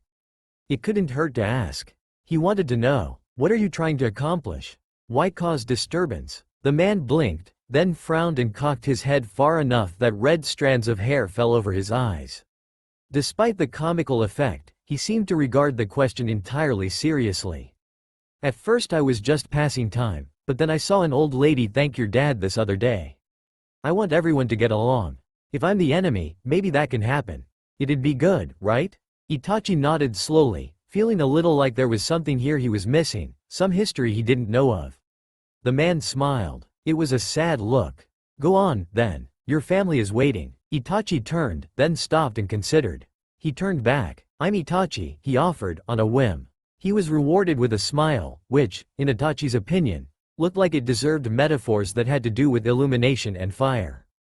In superlatives. Pleased to meet you. I'm Assura. Ichiraku ramen, lunchtime. Once more, Hyuga Hiyashi found himself sitting at a ramen stand. He made a face at the greasy concoction. It wasn't as though it was bad, per se, even if he would never admit such a thing out loud. He was just used to finer cuisine. The kind that was nutritionally balanced. This could not be good for his sodium levels. His companion and reason for being there in the first place kept bursting into fits of laughter. Hiyashi had had to pound him in the back several times because he kept doing that while he was swallowing. Hiyashi had a certain measure of Asura's survival instinct, now, and wondered how the man had managed to live to this day. May I ask what is so amusing? He asked, wiping the corner of his mouth with a rather poor quality paper napkin. It's just, he. I totally got back at this one guy who used to pull all this stupid crap on me ages ago. I'll stop laughing soon, I swear. I just keep remembering his face. Is that the reason you have seen it fit to menace this village, then? Hiyashi asked, carefully filing away what Assura had slipped. So, he had some sort of history with Konoha, after all. Interesting. I hope you realize I cannot overlook your behavior forever. Don't worry, I'll quit. Soon. I've just been kinda bored, Assura said, drinking the last drops of the ramen stock from the bowl. A thin line of liquid trailed down his jaw. But now I finally finished that one thing, so I can leave Konoha. There's a person I gotta track down. An enemy, Hiyashi ventured. It wasn't a question. Asura's face told him enough. The angry glint in his eyes, the steely resolve. Yeah, so you won't be seeing me for a bit. I'll be back sooner or later, though. Hiyashi pushed his empty bowl away. Assura tended to clam up when prodded, he had to be careful. Why return? I can't tell you, Assura said. There was something bitter and regretful about the words. Secrets are the way of ninja, Hiyashi said gently. There were moments like this, when Assura seemed very young and very lonely. He found himself doubting this person was an enemy, and the idea seemed less and less foolish every time they spoke. He also thought he understood his daughter's fervent admiration a little better. But to say nothing can be as bad as telling everything. He waited and was rewarded. Assura seemed to debate something internally, frowning uncertainly and shifting on his seat. Then, there was a change. A decision was made, and Hiyashi didn't need Byakugan to see how determination wrote itself on the lines of Asura's face. Okay, I guess you should know. There's this one guy, used to be a ninja of Konoha. Has this ugly orange mask. Might call himself Toby. People think he's dead. That's why he gets away with it. Hiyashi nodded, slowly. He is the one you are chasing, then? Not yet. He's kinda hard to catch. I have other enemies, too. Tanzaku Gai, Land of Fire, early evening. There was a commotion in the largest casino of the town. A man with long black hair and rather frightening yellow eyes with slitted pupils had arrived, and promptly made every single slot machine spew out coins like grain. No one had quite seen what exactly he did to accomplish such a thing, but then, no one cared. It was free money. Several burly and scarred men, who seemed to lack a few fingers here and there, approached the culprit and suggested that the esteemed customer would kindly step outside. They were polite in a manner that very clearly suggested extreme pain in near future. Everyone in the vicinity promptly scooted away from the pale man, even as they were in the middle of a struggle with the casino staff who tried to keep everyone away from the coins. Unfortunately for everyone, the staff of the establishment was entirely unaware of Orochimaru and his questionable achievements in life. Fortunately, the man in question only appeared to be Orochimaru. The imposter grinned and proceeded to escape through the roof. Literally. The tasteful and handcrafted red golden koi effigy on the rooftop of the building blew up, raining shiny wooden scales across the block. The Orochimaru doppelganger laughed, and made to dance before appearing to think better of it. But he did yell, the great Orochimaru, have taken over this casino. Everyone, please help yourselves. Get back at these greedy men by taking what is rightfully yours. The locals cheered and proceeded to sack the building. Somewhere along the line, it set on fire and burned down. The local Yakuza were not happy. Neither were the police, for that matter. The capital, Land of Fire, noon. On that day, a most unusual bank robbery took place. The assailant seemed to be a pale man with long black hair. He also wore a laughable fake mustache and very dark sunglasses. Most people found that his disguise was made even more useless by the fact that he made sure to introduce himself several times. Very loudly. Mysteriously, the local charities received several anonymous donations a few days after the commotion had died down. A certain coastal town, Land of Fire, just before tea time. There was a certain oddness to this particular crime, was the consensus of the local police. Overnight, every single public toilet in the town had been defiled. The graffiti had been signed too. This person, Orochimaru, had even marched in to confess, and after the paperwork had been completed, promptly escaped. It didn't seem to make any sense. A Tafika Gai, Land of Fire, after sunrise. The fourth Orochimaru stayed in jail a little longer than the other ones, for whatever reason. Perhaps it was the hangover. He had demolished an entire bar in drunken rage, having screamed how he, the great Orochimaru, should have been the Hokage instead of that little piece of. The shadow clone was, frankly, rather worried it had been able to drink itself, to stupor. Thankfully he had been able to stick to the script. Boss would be angry enough as it was. A town near the Land of Sound, Land of Fire, afternoon. The locals were not convinced. Naruto staggered a little, then sat down to process what he, technically, had done. Even though the clones had dispelled at different times, the memories returned as one big jumble. He'd have to revise the seal again, but that was a worry set for later. What was? Where on earth? How did my clones even come up with that stuff? I gave them instructions. I wonder, yes, your clones, disobeying orders? Unthinkable. Naruto groaned, trying to ignore his prickly friend. He had, admittedly, wanted to give Orochimaru something to keep him occupied, but this all had a definite flavor of something that would come to bite him later on. Bloody shadow clones, what were they even doing, coming up with weird stuff on the spot? What was the use of having more copies of himself, if they were just going to improvise everything and not follow his directions? Somewhere inside the sewer of his mind, Kurama's laughter sent ripples across the water. Life was always harsh and difficult for everyone who lived in the secret laboratories that made up the Village of Sound. Not that it was much of a village yet, because most of the bases were still in the process of being built. However, lately things had been worse for everyone involved. Make fun of me? Kukuku. Orochimaru's smile was amiable and horrifying, as he stabbed his latest experiment. His various underlings, slaves, experiments, It was a sliding scale, kept silent and out of his way. You learned that sort of thing quickly, if you had any self-preservation instincts at all. An establishment of questionable virtue, land of fire, early evening. Jiraiya blinked, scratched at his head and blinked again. He had heard the rumors, of course, because it was his job to know these things. But this particular gossip just didn't seem to make sense. The person in question couldn't have been the real Orochimaru, that was clear. Despite everything, Jiraiya liked to think he knew his old comrade a little better than most people, and the bastard's sense of drama had always run more to the side of gross and cruel rather than this. As it was, he had already had his fair share of sake, and promptly realized this news meant that somewhere was the real Orochimaru who had been told he had been seen robbing banks wearing a false mustache, and keeled over with laughter. He would have insisted it was all very manly. The ladies who kept him company would have told him he had giggled. A gambling parlor, land of fire, afternoon. Tsunade blinked at Shizune, then frowned at her cup of sake. Her gaze could have been used for dissection. Shizune, how much have I drunk today?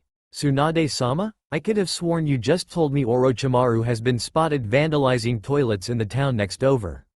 Ichiraku ramen, Konoha, lunchtime, yet again. Hyuga Hiyashi glared at his bowl of ramen. It was greasy and salty and overall had very little to offer in terms of nutrition. So, why did he keep eating it? He couldn't even blame Assura. No one had seen hide nor hair of the man in the last couple of weeks, and Hiyashi still found himself eating lunch at Ichiraku every week, on a surgically precise schedule. He sighed and wrapped noodles around his chopsticks. Yo, Hiyashi-san, long time no see. Hiyashi looked up, and saw Asura's beaming face. Hello, he said, and gestured at the empty seat next to him. I would tell you that I was surprised to hear what you did, but it was exactly the sort of thing I might have expected from you. Assura grinned and rubbed at the back of his head, as he collapsed on the seat. Ahahaha. Well, yeah. That was all totally what I intended to do all along. If he's busy chasing me, he doesn't have time to bother everyone else, right? Hiyashi's eyes narrowed. Indeed. But I must confess I am bothered by this tendency to forfeit your own welfare and act as the scapegoat. One of these days you will end up in trouble you can't just run away from. If you get in too deep, there is only so much I will be able to do for you. And there it was, that flash of vulnerability on Asura's face.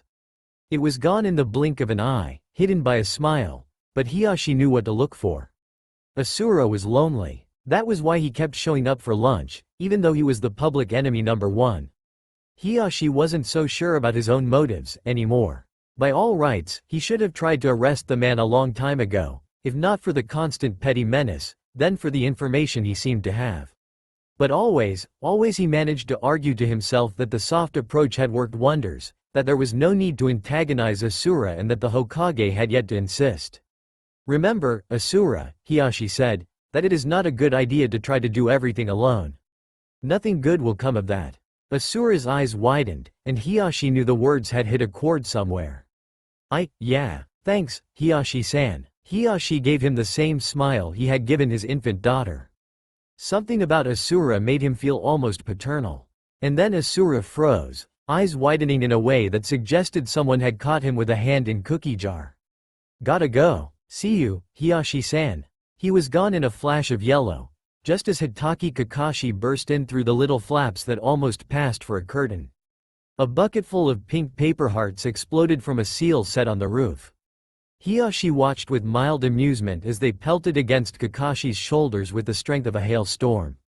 Kakashi cursed. Damn, stupid slick bastard. Hiyashi raised an eyebrow. Kakashi picked a paper heart from his hair and slumped down on the seat Assura had vacated. I apologize for my language, Hiyashi-sama. If you don't mind me asking, you know him, right? Hiyashi gave a regal nod, and sipped the leftover broth. He was far too well-mannered to waste food, even if it was greasy and salty and gross and delicious. Better than most people, yes. Why does he do this? Why me, out of everyone? Kakashi waved the little paper heart, unsure how to express his problem politely. If you are referring to the sappy poems and flowers, then I do have an inkling. I believe Assura is, above all, a man who likes to use grand, showy elements as a disguise.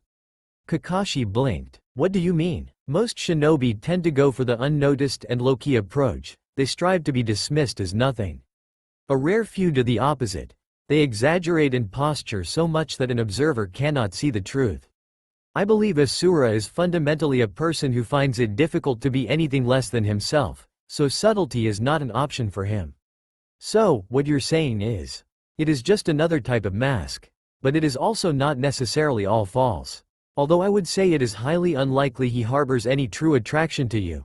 There is a chance you and he have some sort of a connection you are unaware of. In alley, the seedy side of Konoha, midnight, almost 1 year after Naruto's temporal displacement. The half-moon hung in the sky, yellow and drunk. Naruto sat on top of a garbage tin in a filthy alleyway, hiding from the mob of pursuers. If there was one thing that never changed, it was the lack of a sense of humor around here. Sheesh. Throw one pie on the face of one Anbu and you're suddenly the public enemy number one. Although it had been more like 15 pies launched from one of his storage seals in the Anbu break room, as Kurama was all too happy to remind him. But the point stood, they were pies. Of course, one particular person had again managed to find him. Naruto kind of wanted to know how, but he suspected the answer would have been bad for his ego. "Hiya, Itachi," said Naruto. Itachi inclined his head, tiny and serious and apparently already better at tracking than the entirety of Anbu.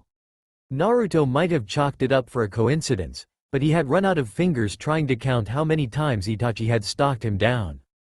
"Good evening," Itachi said, sounding a little like he was greeting the Hokage, or at least clan elders. Naruto hoped he wasn't thinking of clan elders. They tended to be withered sour old people who smelled of cabbage and argued about everything. No one liked those guys. "I don't smell like cabbage, do I?" he asked anxiously. Itachi blinked, very slowly. "No, you do not." "Ah, that's a relief," Naruto said and beamed. He still didn't quite know what to think of Itachi, or how to act around him, so he went for his default option, exaggerated cheerfulness. "How's it been lately? Still good?" Itachi nodded. "Yes. I find that my clansmen are still growing closer to the village." "Thank you." Naruto rubbed at the back of his head. It was always an effort to keep a conversation going around Itachi. "Well, I just want to help everyone. I don't believe in that curse of hatred horse manure anyway. People are people. We all gotta try to change the world little by little. You can't just think you can do it all at once on your own or you end up trying to curse the moon and then a huge tree tries to kill everyone." Itachi stared, apparently not knowing what to say to that. Naruto cringed inwardly. Something about Itachi's childish, already weary features made him a little nervous, which inevitably led to weird stuff coming out of his mouth without asking for permission. And Itachi was so smart, too, definitely somewhere up there with people like Shikamaru. One of these days he'd slip something and Itachi would figure him out. He and Kurama had talked about whether or not to keep the secret, during those first days of confusion when he couldn't even get out of bed without tripping and falling somewhere along the line. Naruto had wanted to try, to maybe see if the old man would believe him, but Kurama had argued that the situation could get out of hand even in the best case. Worst case, for them, at least, would have involved a Yamanaka, and Kurama had outright promised to devour anyone trying to get into Naruto's mind. Kurama had had enough of people attempting to control him. Naruto supposed he understood, but that still left him here, alone if not for a giant fox, and facing a genius child with deep, sad eyes. Here, in the seediest, most disreputable area of Konoha. "Hey, what are you doing here anyway? You're a kid?" Itachi stiffened. He looked a little defensive. "I am a registered ninja. I am allowed." "Yeah, and you're 9. Or something like that. I don't know, I can't remember. But you shouldn't be in this place. Come on, I'm taking you home." There was a brief pause, before Itachi reached over and grabbed Naruto's hand. He was smiling. "Huh, what's with the happy face? I'm just taking care of him." Soon enough Naruto had to worry about getting spotted by Anbu, and the absent thought slipped away like soap suds rinsed down the drain. Uchiha District, a little after midnight. Uchiha Fugaku had been run off his feet for months on end, and his workload hadn't seemed to lighten in the slightest even after that bastard had cut down on his misbehavior. He couldn't remember the last time he'd slept properly, and had lately subsisted on nothing but strong coffee and the occasional packed lunch. He was all but due a heart attack, and the sight of his oldest son holding the hand of the bane of his existence really should have been the straw to break the camel's back. Apparently the universe had no sense of proper dramatic timing. On the side of Naka River, near the Uchiha district, early evening. Sasuke frowned, as he stared into the depths of the water. He should be getting home, really, it was almost dinner time. But it wasn't as though anyone would notice if he was late. He couldn't quite remember the last time he had been noticed. Things with police work had calmed down, like his mother had promised. But both of his parents had somehow failed to equate this fact with the thought that they now had time to pay attention to their youngest son. He folded further into himself and gripped his knees so hard his knuckles went white.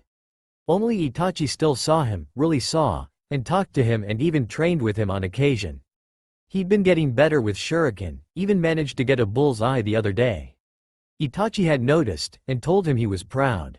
Sasuke couldn't help but think that if his busy brother had time, his parents should. Heya. The voice was bright and obnoxious. Sasuke turned to get rid of the idiot trying to bother him and did a prompt double take. It was a vision in orange. A bright, eye-watering vision that imprinted itself on the surface of his eyeballs.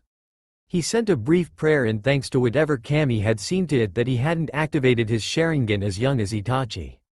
The blonde kid seemed unconcerned about Sasuke's distress, if grin was anything to go by.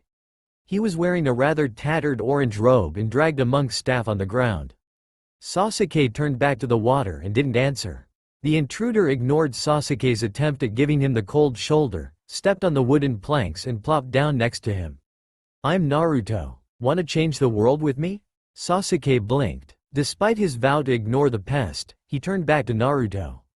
"What? Like I said, come change the world with me." "Why me?" Sasuke asked, suspicion creeping into his voice.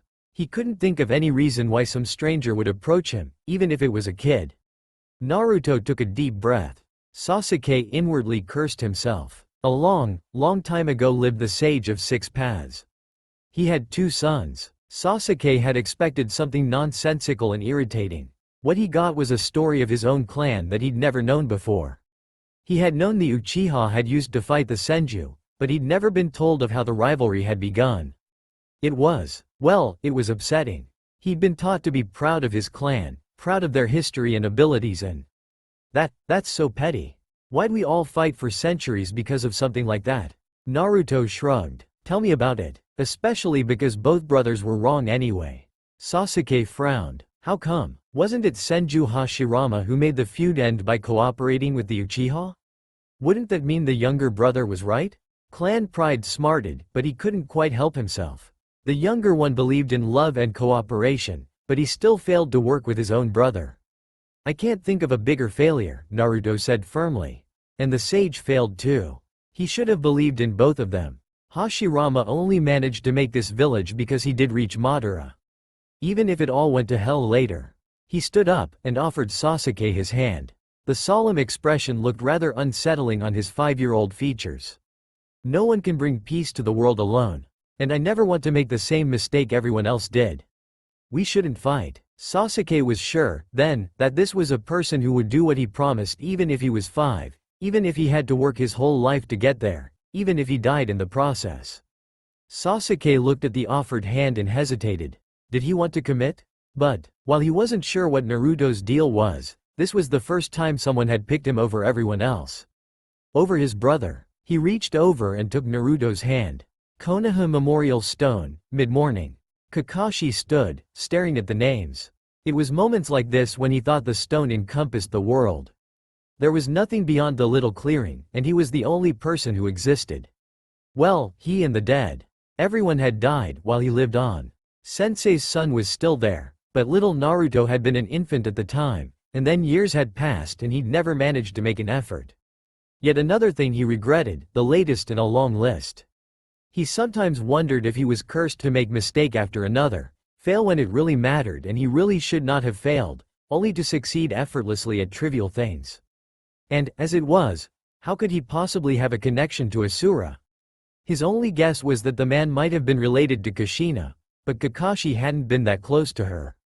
And her village had long been lost to the tides of war.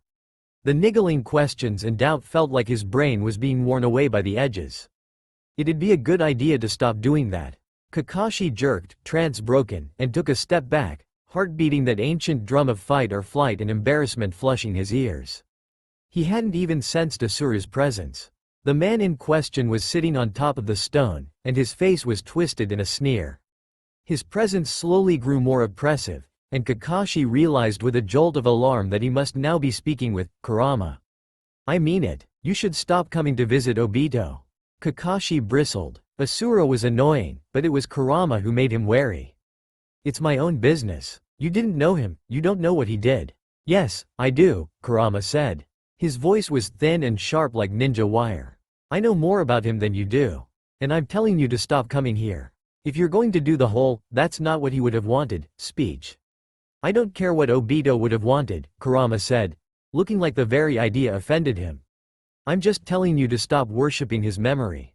Before Kakashi could edge in another word, Kurama stabbed himself with a stick and poofed into wisps of smoke. A hidden spot alongside the Naka River, mid-morning, again. "You came," Naruto said, elated. Sasuke cringed, and looked like he was already regretting his decision. Then, he coughed and stood tall. "I gave you my word," Sasuke said, with all the grandeur a 5-year-old could manage. "And besides, it's not like they'll."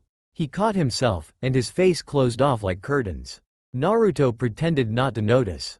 In many ways, both of them were still abandoned boys. There were things you understood with just a look. And there was always one reliable way to work out frustrations. "We should train," he said cheerfully. "We have to get strong if we want to achieve anything." Sasuke nodded, looking thoughtful. "Yeah, adults won't listen if we are weak." And then, for the first time in both of Naruto's lives, he lunged at Sasuke without lingering regret or unhealthy rivalry. Half an hour later, the two lay panting on the riverside. Sasuke had to admit that Naruto was good. Not a lot of strength or finesse yet, but stamina and good instincts. He was a good match. And something about him was both irritating and soothing, because he couldn't help feeling that Naruto, somehow, understood. When Sasuke wanted to hide something, Naruto never pointed it out. Sasuke hesitated. "Hey, Naruto," he said quietly, and his voice shook just a little. "Do you think my parents love me?" He hadn't really wanted to ask that. It was far too personal for his comfort. But here, in the hidden spot, he didn't have to be anything but Sasuke.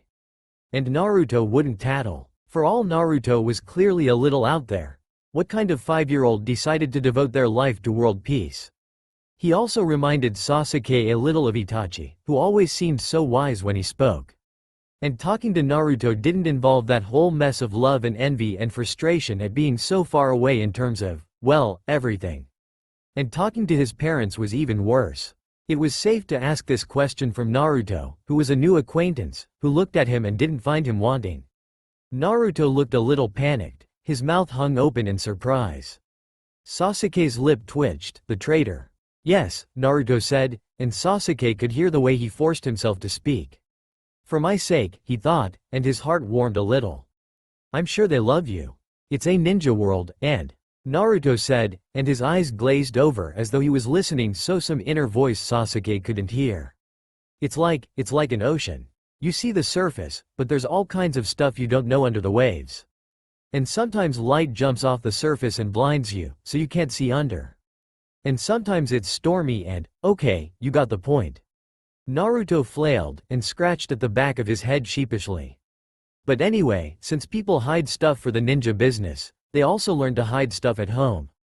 So your mom and dad probably just don't realize you can't see it yet. You gotta learn to see underneath the underneath." His face twitched at the words, as though saying them was a sacrifice of a sort. Sasuke didn't pay attention. The truth is hidden underneath the underneath, huh? And so, time passed. The academy, first day of school, early morning, 2 years after Naruto's temporal displacement. Iruka had fully expected his class to be a handful. From what he had gathered, there were 5 clan heirs. And 2 kids who would have been heirs, if not for older siblings. The security prospects were already a nightmare, but there were also some unique issues when young people were placed in that kind of position, and he didn't look forward to the kids dealing with their problems in his class. And then there was the brat who was the host, and Iruka felt bad for him and hated himself for hating him. Mostly he didn't want to deal with the kid at all. But he wasn't the type to shirk his duties, which was probably why he so often ended up with said duties. The entrance ceremony had gone off without a hitch. Kids had been herded in the class and in their seats, and Iruka was ready. He had perfected his smile, kind but firm, and rustled the forms he would get the kids to fill after they inevitably lost interest in his welcoming speech. Before he could begin, Naruto climbed on top of his desk. Iruka froze, as the rest of the class watched with incredulous fascination. There were horrified whispers, some of them admiring Naruto's gall. A little boy who Iruka tentatively identified as an Uchiha planted his palm against his forehead. Naruto didn't pay attention. He threw his hands wide and beamed. "Hello, everyone. This here is Iruka-sensei, who is the best teacher in the world. But I'm Uzumaki Naruto, and I will. No, all of us will one day change the world. I want you to join me. Let's bring peace to the world together." Iruka did not give in to his desire to hit his head against the desk, but it was a close call. The Uchiha-looking boy groaned and stood up. "I'm with this idiot," he said with a manner that suggested he had just revealed an embarrassing secret. There was a brief silence before Hyuga Hinata, a quiet girl with blazing embers in her cloud-white eyes, stood up and threw her hand in the air. "I will join you," she declared. It only went downhill from there. Hokage's office, lunchtime. The third Hokage had expected to hear from Iruka. He was, after all, always interested in how the future generations of Konoha were coming along. And this was the year Naruto would enter. He had not expected to see Iruka before the lunch hour was over. The teacher looked like someone who had had his world turned around a few times, and shaken, too, for a good measure. "Iruka," the Hokage said calmly, puffing his pipe and putting down the reports of Orochimaru allegedly facing a paternity lawsuit in the daimyo's court. "How is your new class?" Uzumaki Naruto recruited half of the class into a campaign allegedly aiming for world peace. "I took him aside to explain some things about proper behavior in class, and ended up talking about my parents and crying. He also hit me over head with his staff." For the first time in years, Hiruzen found himself speechless.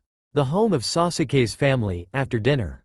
Itachi watched his brother do his homework. He didn't seem to need any help, Itachi was merely curious.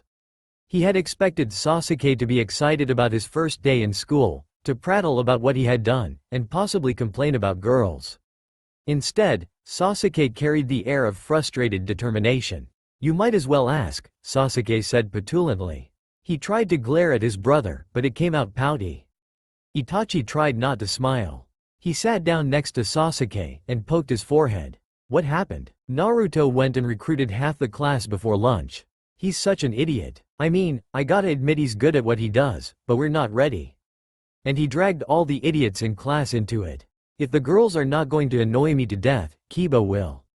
Itachi blinked. He had known Sasuke had made friends with the blonde kid, and had been glad. Now, he rather wished he'd paid attention to what the two actually did all those times they went off somewhere together. "Ready for what?" "World peace. And revolution of the ninja system. Whichever happens first," Sasuke said, with the kind of voice that suggested he knew how ridiculous most people would find the idea but was still ready to defend it. "I see. That is a very grand goal. How did that come about?" "He said he picked me because he doesn't want to repeat the mistakes of the past. See, long time ago there was this sage and his sons were the ancestors of the Uchiha and Senju and had a stupid fight, and we're going to fix it." Itachi was both celebrated as a genius and isolated for it. But he had also been traumatized by war, and so he had studied history to understand. Hours and hours of faded old scrolls, trying to get to the truth through bias and propaganda. And Sasuke had just casually dropped a fact he'd taken months to discover. There was little to be found about the sage in the best of times, and information about his sons was also curiously scarce. As if someone had taken the trouble to erase it all. But there were limits to paranoia, so he had tried to shake the feeling. "The ancestors? Sasuke, tell me what Naruto told you." "Everything." Sasuke blinked, and a slow smile grew on his face. He instantly forgave Naruto for being an idiot. Because, well, never had he ever known anything before Itachi. When he finished the tale, Itachi was quiet. Sasuke fidgeted. Had he told it wrong?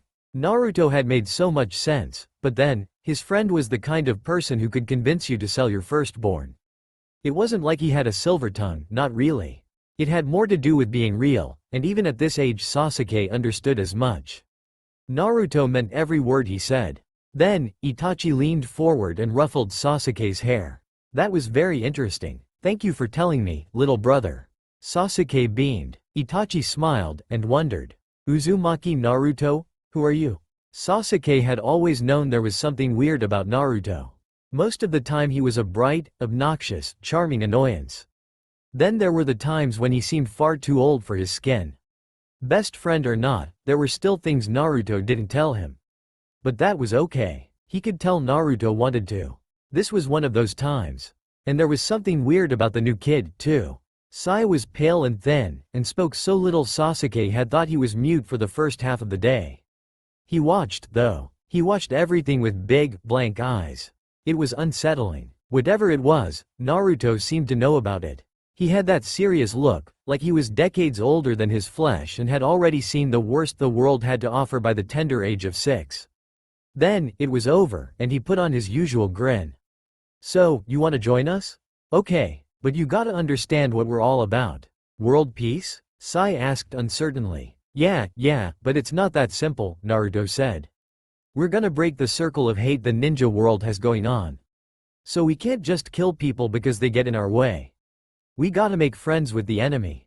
Naruto's eyes were sharp, Sasuke thought. Something was going on. But, that's foolish, Sai said. He sounded confused. The world isn't such an idealistic place. If we do not strike first, the enemy surely will. Ah, there it was, the undercurrent Naruto had inexplicably known of. Sasuke opened his mouth. Are you stupid? Ino demanded, hands settled on her hips. Her scowl was familiar, and Sasuke took a step back before he caught up with the ancient instincts of his brain. That's just cowardice, she declared. If you just hit first because you're afraid you'll get hit, you're no better than a bully. Yeah, said Sakura. We can't change the world if we're cowards.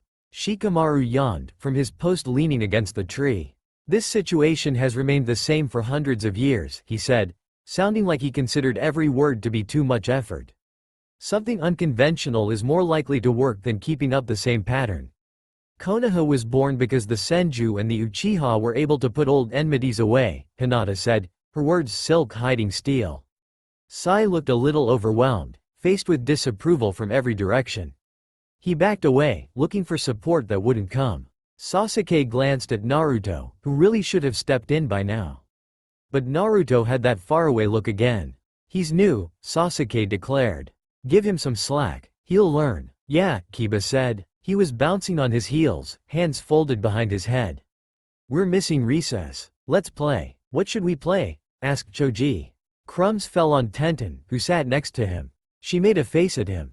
Ninja. We always play ninja. Yeah, but what else is there? We could try samurai. What do samurai even do? Stand in a row wearing metal cans? Sasuke relaxed. He turned back to Naruto and nudged at him with his elbow. Hey, he said quietly. What's wrong? Naruto flinched. He'd clearly been miles away. What's what? Sasuke raised an eyebrow. You're distracted. What's going on? Naruto grimaced. Tell you later. It's not safe here. What? Oi, Naruto. Are you listening to me? The moment was lost. Naruto and Sasuke looked at the others, who seemed to be in the middle of planning a game with an increasingly convoluted plotline. Ino looked impatient. We still need a princess, but no one wants to be rescued. We tried to throw dice but everyone cheated. Since you're the leader, you decide. Naruto blinked. He looked like a man driven to a corner. I don't know? It's all the same, isn't it? Who has the longest hair? Neji Nisan, Hinata said immediately. The others turned to him with a calculating manner, just as his eyes widened with panic at the sudden turn of events. Now, wait a minute. On the road leading to the academy, Konoha, late afternoon. Itachi had volunteered to fetch Sasuke from the academy. A casual observer would not have thought much of this. Itachi, however, had his reasons. It had turned out to be surprisingly difficult to get a hold of Sasuke's new friend. His little brother had reported a surprising variety of excuses to escape every invitation to visit their home. Trying to outright find him had proven just as difficult. For a 6-year-old child, Naruto was as slippery as an eel. If Itachi didn't know better, he'd have thought Naruto could sense him coming. He wasn't sure what more he could do. This wasn't, exactly, a sanctified mission. Just personal curiosity. Why are you trying so hard to avoid my brother, anyway? He just wants to see you. Sasuke's frustrated voice carried over. As soon as Itachi walked around the corner, dread stole across Naruto's face like an incoming tide. There you are, little brother, Itachi said and smiled gently at both children. This did not have the effect he had hoped for. Naruto tried to scuttle backwards without making it obvious he was moving. You must be Naruto-kun, Itachi tried again. I'm glad to finally meet you. Sasuke has told me a lot about you. And yes, that was unmistakable panic. Naruto looked ready to bolt at the first threatening motion. It was time to lay the trap while he still could, and hope his little brother would lure Naruto in. I was hoping you might join us for a dinner tonight. Mother said she would be glad to have you over. Really? She said that? There was incredulous hope in his voice, as though the very idea that someone wanted him around was something remarkable. If it gets bad, I'll pretend I have stomachache, Sasuke said. Itachi couldn't tell what was shared between the two boys, but whatever it was, Naruto relaxed. Yeah, okay, I'll come. Just, let me go home and change first. He grinned awkwardly and flapped at the slowly unraveling tail of his robe. His staff jingled, metal rings glinting in the sunlight. And Itachi frowned. He recognized that staff. The Uchiha district, Konoha, early evening. Naruto was not especially familiar with the Uchiha district. It had been the haunted place of Konoha, avoided as though it was cursed, and there had been an occasion he had hid in the abandoned houses after a prank. But something about the blanket of dust over the furniture and windows creaking in the wind had made the little hairs in his neck stand up. It was, somehow, almost more jarring to see the place alive. He didn't have a choice, though. Sasuke pulled him along, determined to get him to visit his home. Naruto didn't see what the big deal was. He'd only tried to escape 5 times. And the lie he told himself was this. His reluctance had nothing to do with having to acknowledge that Sasuke's family were, in fact, real people. He'd created an image of them, once upon a time, when he had heard of what had happened to Sasuke's family. And those imaginary people were also who he had tried to protect over the years. They were policemen whose faces he forgot, and people whom he saw far away. He hadn't gotten to know them, because the stakes were always so much higher up and close. Dinner won't be done yet, said Sasuke. Let's get some senbei. The look he gave Naruto said that he had not forgotten the way Naruto had dodged the topic of Sai. And it wasn't like Naruto didn't want to tell, but there were so many ways the story could derail into the topic of, also, I'm from the future. He had no idea how to even approach that. Well, aren't you serious young men, said the cheerful old lady behind the counter. Would you like some senbei? Take a break from schoolwork? Yes, Sasuke said imperiously. He paid and received the snacks, while Naruto tried to dodge a hair ruffle from the old man. So, spill it, Sasuke said, once they were out of earshot. I know there's a lot you don't tell me, but if Sai is going to hang out with us, I gotta know. Sai is, from the darkness of Konoha, Naruto said reluctantly. There's some people in this village who won't agree with what we're doing. Though mostly, it's just this one guy. And whatever you do, don't ever say any of this to anyone else. He wondered if he would regret these words later. But there is already so much he should have told Sasuke and hadn't. Sasuke's house, Konoha, dinner time. Dinner was just as awkward as Naruto had feared. It wasn't like anyone was unfriendly, but Fugaku was so absorbed in some sort of grumpy thought he kind of radiated bad mood all over the room. And Makoto just looked at him and smiled sadly, and he couldn't figure out why, because he'd never seen the woman before in either of his lives. Naruto supposed it was a step up, even though it was still bad, because he tried so hard not to feel bad for himself. Pity from others kind of felt like they were trying to drag him down, back to that dark place he'd spent long years clawing out of. And then there was Itachi, who was probably some sort of paragon of kindness, but Naruto had still refused to look his way. It wasn't like he hated Itachi, he just didn't really know what else he felt. Naruto had used every ounce of his escape moves to avoid him for months now. It was easier than when he was Assura, because Itachi didn't seem to take him seriously, but still nerve-wracking. Why was he so interested in Naruto anyway? The silence might have been comfortable for the others, for all he knew, but Naruto was suffocating in it. So, to escape it, he smiled so wide his cheeks hurt and spoke, and what came out of his mouth was the stream of his thoughts. Anyway, this food is great, Makoto-san. I don't think I ever ate anyone's mom's cooking before. I mean, Fujimoto-san at the orphanage was a mother, probably, but I'm not sure if the food she made was supposed to be fed to humans or used to plaster the walls. We got told to be grateful for it, and I guess it was a great bait for frogs? At least I caught tons and put them in her bathtub, and then we all had to go to bed without supper. Everyone liked me that day. And he remembered too late why it was a bad idea to let his mouth run off on its own. Because it did hurt, watching Sasuke interact with his family. Some deep-buried jealousy mixed with a phantom dread. These were dead people alive, ghosts of flesh and blood and bone. The silence that fell after he managed to shut up was definitely from the uncomfortable end of the spectrum. Naruto had thought he'd be able to escape Itachi's curious stare after the dinner. However, his downfall struck from an unexpected direction. Sasuke, wait, there is something I want to tell you, Makoto said. Sasuke glanced at Naruto, shrugged, and went to his mother. Naruto was left in the hallway with Itachi, feeling a lot like someone had just pulled a rug from under his feet. He wondered who it was that had it in for him, and if there was any way to take revenge. Maybe the other version of Sasuke had been onto something, after all. Sasuke, have adults tried to stop you from being Naruto's friend? Sasuke frowned at his mother. There was that weird look in her eyes, the one adults always got when the topic of Naruto came up. Some, but I didn't listen. Sasuke stood imperiously. He would defy her, too, if it came to that. Of course he would. He wasn't the sort of person who couldn't stand up to their family. Absolutely. Only, he really didn't want to actually have to do it. His mother smiled, as though she could see right through him. Good, don't let them. I think that boy needs a friend, Makoto said. Melancholy crept into her voice. He reminds me of someone I used to know. I think this is good for you, too. It is difficult to be the younger son. Whatever Fugaku says, I want you to be Sasuke. You shouldn't be just like your brother, you should be you. Sasuke's mother smiled, and suddenly he noticed how the kitchen was golden and warm in the light of the setting sun. His mother pulled him into her arms, and he smelled the faint scent of lilac in her hair. Sasuke smiled and held fast. And, for this one fleeting moment, all was well. Meanwhile, Naruto found that it was near impossible to ignore a person when they stared at you with unending patience. He made a valiant effort anyway.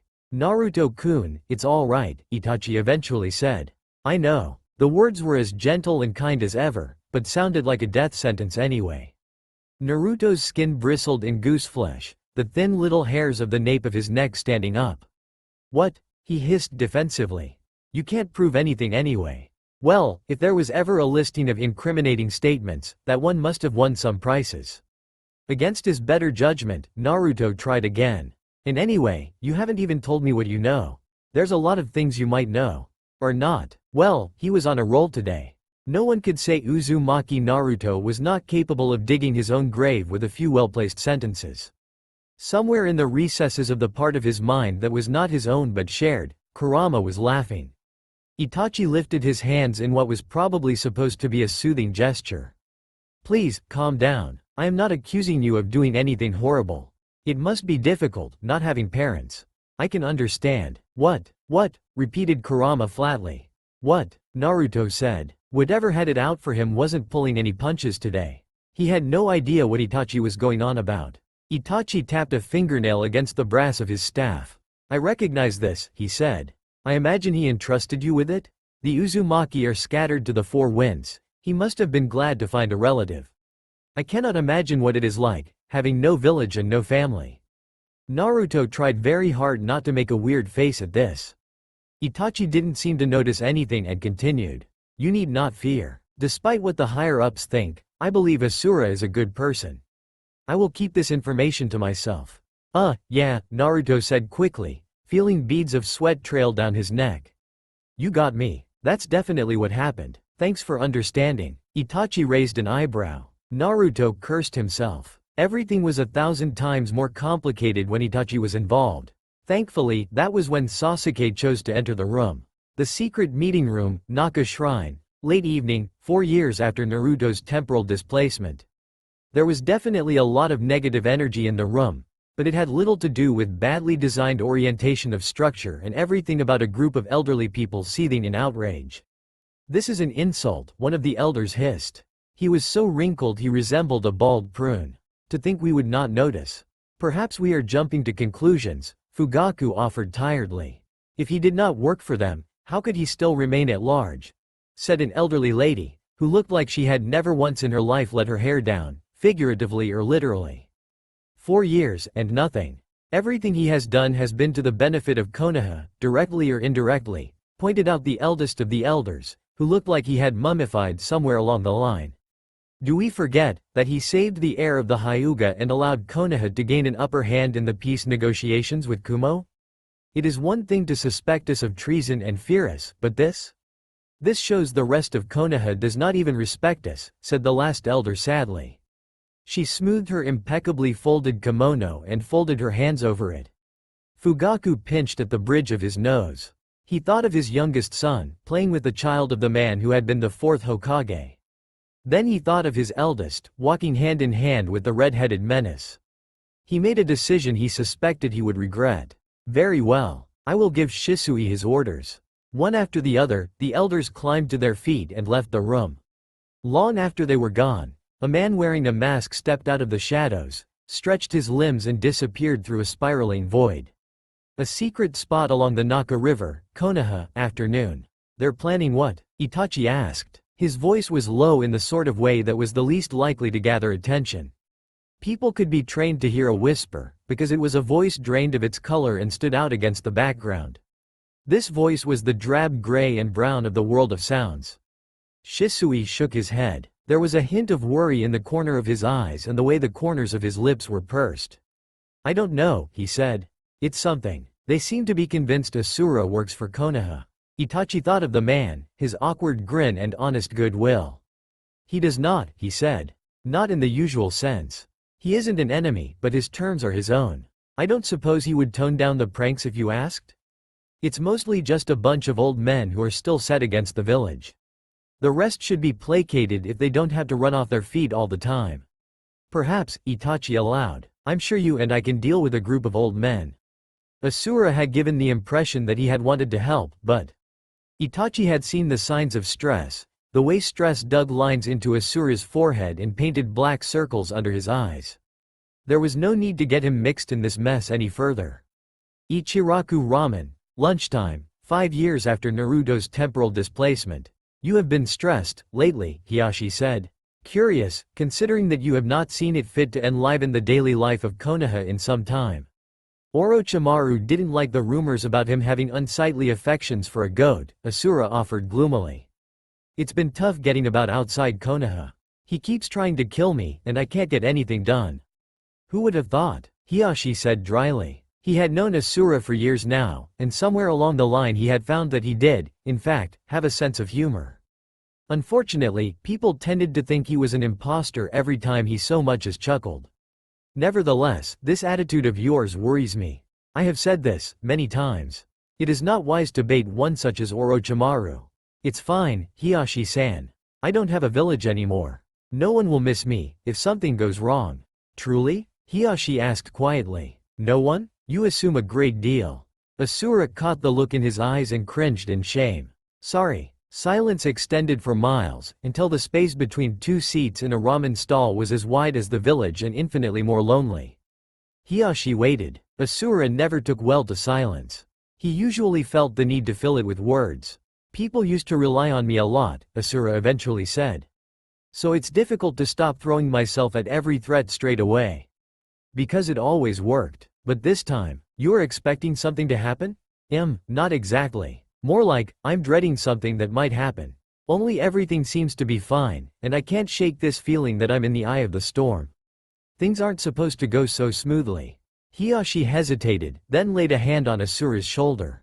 Assura was so tense he could feel the strain, a slight tremor under his palm.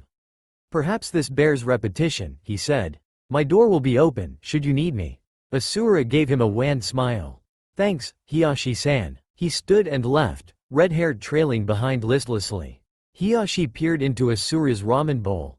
There was broth left on the bottom. That was never a good sign. A certain room in the darkness under Konoha, unknown time. You are certain they are plotting against the village, then, Danzo said idly. He sounded like he didn't care for the confirmation, and merely asked to allow for pretense of politeness. Words were as good as knives if you knew where to stab, but there was a time and place. Danzo did not know this man, but he suspected, and, for now, there were other concerns. Even an enemy could serve a purpose. Definitely, said the man in the mask. The Uchiha believe that irregularity is under the orders of the Hokage. They consider this an insult and a lack of respect. I see. What of Shisui? The Hokage believes him loyal to the village. I would not trust him. He has not shown signs of betrayal, but he is close to Itachi. And neither of us can predict what would happen if Assura were to get involved. Poisonous contempt flickered over Danzo's single visible eye. Then, it was gone and his eye was once more a featureless void. There was no hope for sympathy to be found in its depths, which was the darkness under roots deep in the earth. A darkness that had never scuttled away from sunlight. The man who called himself Toby left, melting into the shadows.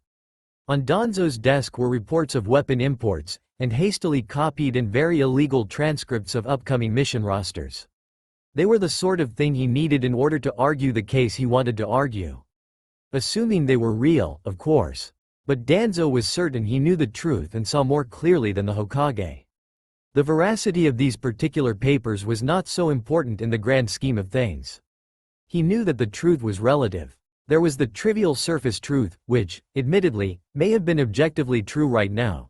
But there was also the fundamental truth, which may have looked like a lie on the surface of it, but was deeper and truer when you considered the forest and not just the trees. A truth that was true on both accounts was this. Danzo was not stuck in the past so much as he had brought the past with him to the present. Many things festered in the darkness of Konoha, and he tended to them and watched them grow. Hokage's office, 1 hour past midnight, several weeks later. Can you say for certain that they are not planning a coup? The third Hokage asked wearily. Shisui was forced to shake his head. No, I cannot. I cannot deny that they are planning something. They are reluctant to tell me too much, for the fear I will tell Itachi. But, Hokage-sama, surely you cannot rely on this. This source Danzo refuses to reveal. I admit, the Hokage said wearily, that Danzo more likely than not has his own agenda. But he has always put the good of the village above everything else. He knows, just as you and I know, that we cannot afford a civil war. There was steel in his eyes, forged and tempered by war. Shisui swallowed, and forced himself not to look away. Grant me time. With these eyes, I will make everyone see reason. The Hokage nodded. Very well. I wish you luck. Remember what is at stake. As if I could forget, Shisui thought as he flickered away. The thought was bitter and hateful, and he forced it down. Hate would not help him here. It would not help him anywhere. A particularly uninteresting rooftop, Konoha, 15 minutes later. What do you think? Shisui asked. Will he help us? Itachi grimaced softly. I believe he will. Only, Assura, I find that it is exceedingly difficult to follow his thought process. There was a time when I greeted him and he asked whether or not I thought he smelled of cabbage. Why would he? Shisui asked, eyebrow raised in confusion. He's not a clan elder. No, he is not, Itachi said. He sounded weary in a way that suggested he both did and did not want to ask. In any case, I think we need an ally who can think outside the box, Shisui said. You go find Assura. I'll go to Danzo. Something about this all rubs me wrong. What kind of source does he have, that we don't know of it? I think, we cannot wait. We must act today. I agree. Good luck, Shisui. I'll need it. The place is a viper's nest. They leapt off the roof. Minutes passed. Then, one of the shadows moved. Had there been enough light to see, it might have looked like a white face on the surface of the stone. Soon, it was gone. Naruto's apartment, 5 minutes later. Itachi was likely the only person in Konoha who could consistently find Assura when he didn't want to be found. But there were still days when the man simply was not there, anywhere, and Itachi didn't have days. And so, his best bet was the person who was Asura's kin. Naruto-kun, he whispered. He made to lay a hand on top of a blanket-covered shoulder and thought better for it. Naruto wasn't Sasuke and it was best not to assume, even if something about Naruto's thin frame tugged at Itachi's fraternal instincts. And, as expected of a ninja in training, the whisper was enough for Naruto to stir awake. Huh? Wa? Itachi? What's wrong? Naruto went from sleepy confusion to concern in the span of seconds. He sat up in the bed, blankets bunched in his lap. Sleep had drained from his eyes, replaced by an alert glint. "I must find Assura," Itachi said. "Can you tell me where he is? This is urgent." "Yeah, I kind of figured. You don't usually make a habit of breaking into my room," Naruto said. There was something peculiar about the way he said it, but this was hardly the time. Give me a moment," Naruto continued, and pointed his thumb at an inconspicuous door on the other side of the room. He's actually here.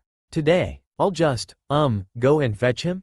Itachi sighed in relief. "Please do. Thank you, Naruto-kun." He waited, as Naruto scampered through the door and shut it behind himself.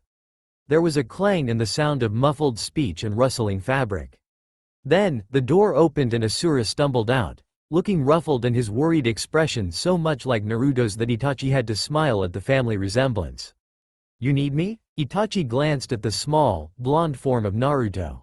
He was just about as tall as Sasuke was, and his knees were still knobby and his cheeks still chubby. "There is no need to get Naruto-kun involved.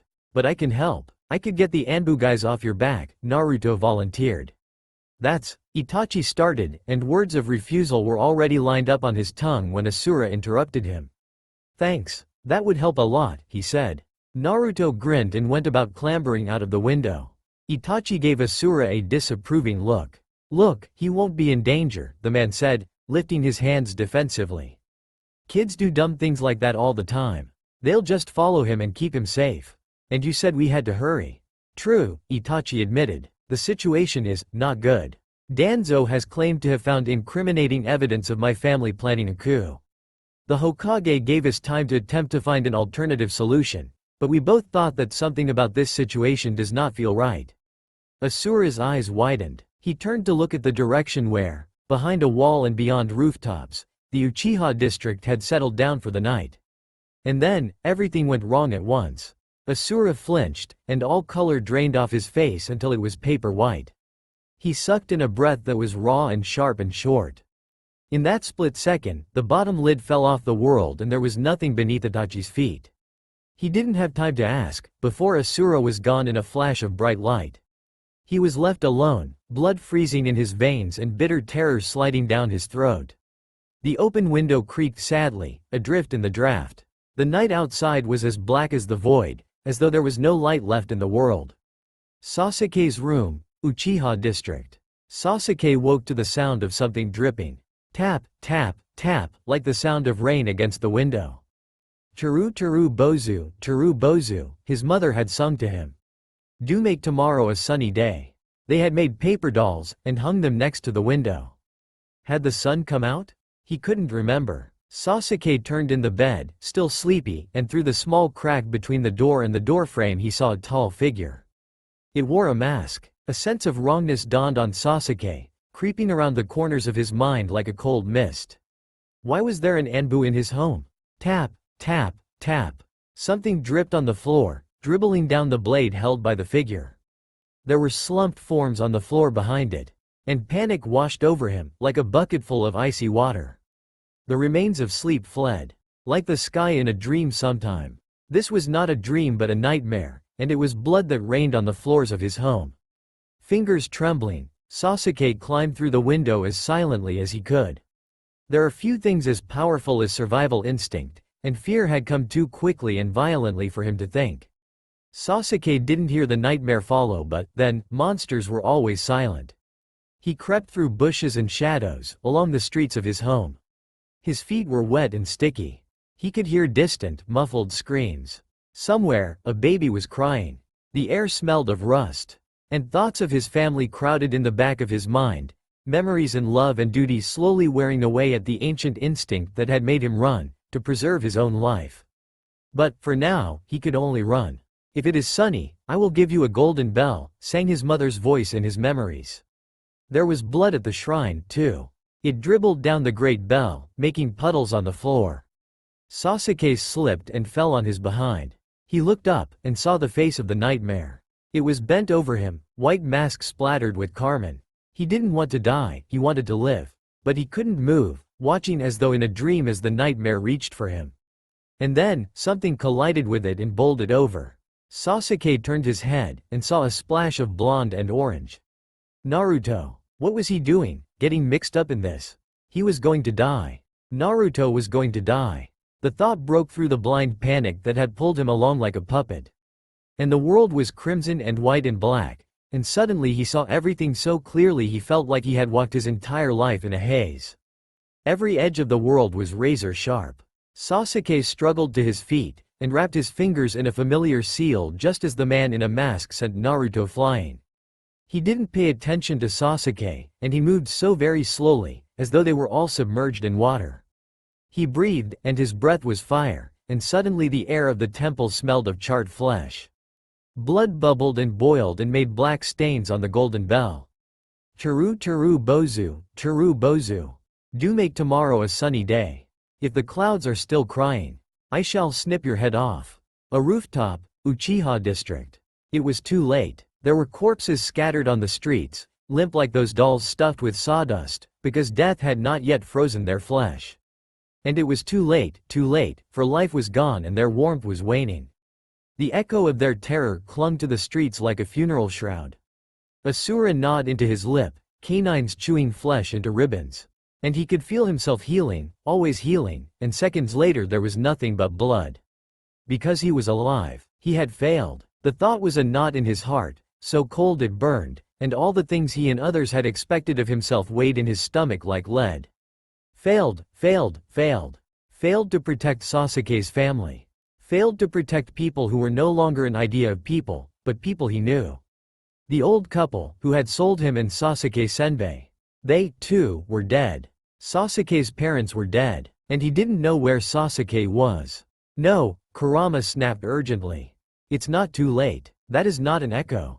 Some are still alive. What? Why? This was not Itachi's doing, Kurama said. And we have an idea of what sort of man Danzo is. Yes, I suppose we do. The thing was, over the years, he had learned about the people who thought they watched his every move. It had not been a conscious effort, but the machinery of the human mind is geared to look for patterns. He couldn't help but notice. The root agents were different from the usual Anbu.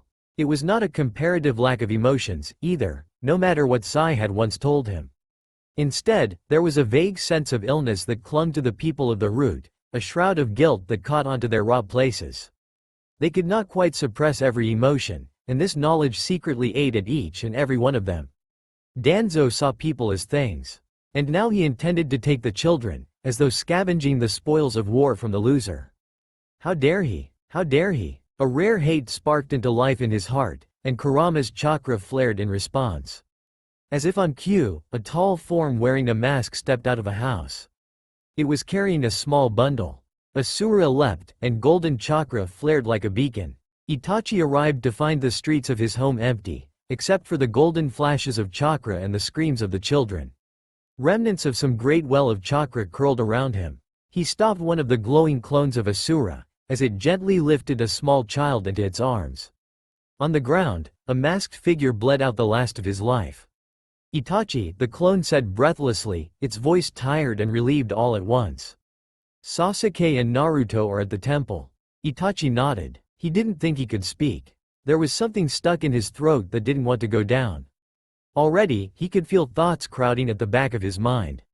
They were bitter and hateful, and blamed him for spending the time his family had needed on idle chatter. But Sasuke was alive. He held onto that thought with the desperation of a drowning man, and took off for the temple. Behind him, Asura's light flickered like the very final spark of hope. Some part of Assura wondered if this wasn't the war all over again, and he had only dreamed up the last 4 years.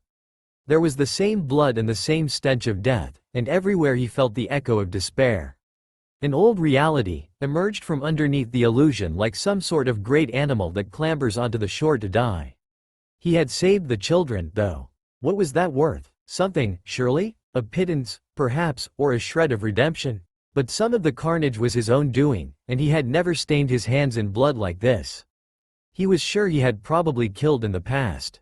At least, he had left people in a condition that might have cost their lives later, bleeding out what was left of their time in a hospital bed. But never like this. This isn't over, Kurama snapped at him. Not yet. What do you mean? I very likely killed the root people. Are there still more enemies? Their eyes, Kurama hissed. His voice was full of old rage, the sort that stains your mind like dry blood. I will not suffer for anyone to take the Sharingan eyes. You will destroy them. And Kurama's anger leaked to him through the place where their minds were connected. Assura halted, and looked at the carnage around him. Adrenaline had drained, and he was tired in a way he had not felt in almost exactly 5 years. He picked up a discarded katana. His hand trembled. He understood, he really did, and it really had been such a bother when everyone and their uncle seemed to have an unending supply of eyeballs, but he was so tired of all the blood. He could feel Kurama's silence as though it was a living thing. Tell you what, I'll do it, Kurama said. His voice was softer now, in a way that was almost friendly. I don't mind the chance to stab out a few dozen Sharingan. Assura had never been so glad to let go of himself, in either one of his lives. Itachi found his brother hobbling down the stairs of the temple, hand in hand with Naruto. There was blood all over their clothes and shadows in their eyes. In one night, the two children seemed to have aged decades. Itachi lifted both of them into his arms and leapt over a house and a wall, away from the death and towards the hospital.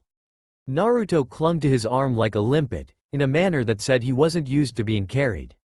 Sasuke wrapped his arms around Itachi's neck, and soon something hot and wet trailed down his collarbones. Itachi burrowed his nose into the inky black of his brother's hair, and listened to his jagged, broken sobs with equal parts of sorrow and relief. The future seemed uncertain, a quagmire of possibilities and consequences. But here and now, they were alive. When the last tendrils of Kurama's influence drew away from his limbs, Assura became aware that he had an audience. He turned to look. The cavalry had finally arrived, in the form of a group of Junin and legitimate Anbu. They all remained perfectly still. Assura didn't move, either. This was one of those frozen moments when the calculating part of the brain takes over the work that was usually assigned to reflexes, and action grinds to a halt. In the heavy silence created by many people actively being quiet, the tap-tap-tap of blood dropping on the ground was unbearably loud. And, slowly, Assura took notice of the corpses, and how he stood in the middle of the carnage, drenched in carmine blood and holding onto a blood-stained katana. Well, crap. Assura lifted his hands defensively, realized they were dripping with blood, and hastily wiped them on his robe. The faces of the crowd grew slightly stonier. Okay, look, he said. I know it looks bad, but… Bad? Said someone. You stand there, covered in enough blood to drown in. Are you seriously trying to talk your way out of this? But it really wasn't me. Can't you see the suspicious fake Anbu guys? Assura waved his hand, taking in the corpses in white armor. I saved the children. They were trying to take them away for Danzo. Blame him, not me. We saw you stab that Uchiha. He was already dead. I was just making sure no one can steal his eyes. Assura barely managed to dodge the sword before it gave him a new, bloody nose job. He leapt back, barely avoiding yet another swing, and ended up on the roof. Hey, don't do that. I was talking. Kakashi the Younger gave Assura such an icy look it should probably have frozen his innards. His Sharingan was open, glaring angry red in the near darkness. We don't have to listen to you. The torture and interrogation will uncover the truth eventually, Kakashi said. But we can't be caught here, said Kurama urgently. Danzo must have the means to cover his tracks. If you want to clear your name, we need to corner him now. You're right, I guess, Assura said and sagged. Kakashi blinked in surprise. Sorry, but I've got things to do and places to be. I can't be caught here. There was a flash of light and Assura was gone. In the afterimage caused by the light, an outline of the district of corpses were burned into everyone's eyes like a photograph. Slowly, the rivers of blood began to cool and clot into clumps. Danzo's, almost, secret hideout, a few minutes earlier. Shisui swallowed uneasily. He had walked into a trap, had known he had walked into a trap, but he couldn't even begin to guess what shape it would take. His every muscle was wound tight with tension. He clenched his fists to stop his fingers from trembling. Danzo's eye gleamed with avarice, he thought. It wasn't a reassuring sight. But most of the clan doesn't even know about it. It's just a few bitter elders. Eventually, the tension between the village and your clan will escalate again. Even if you were to use your eye on Fugaku, even if the Uchiha changed, the village would not change.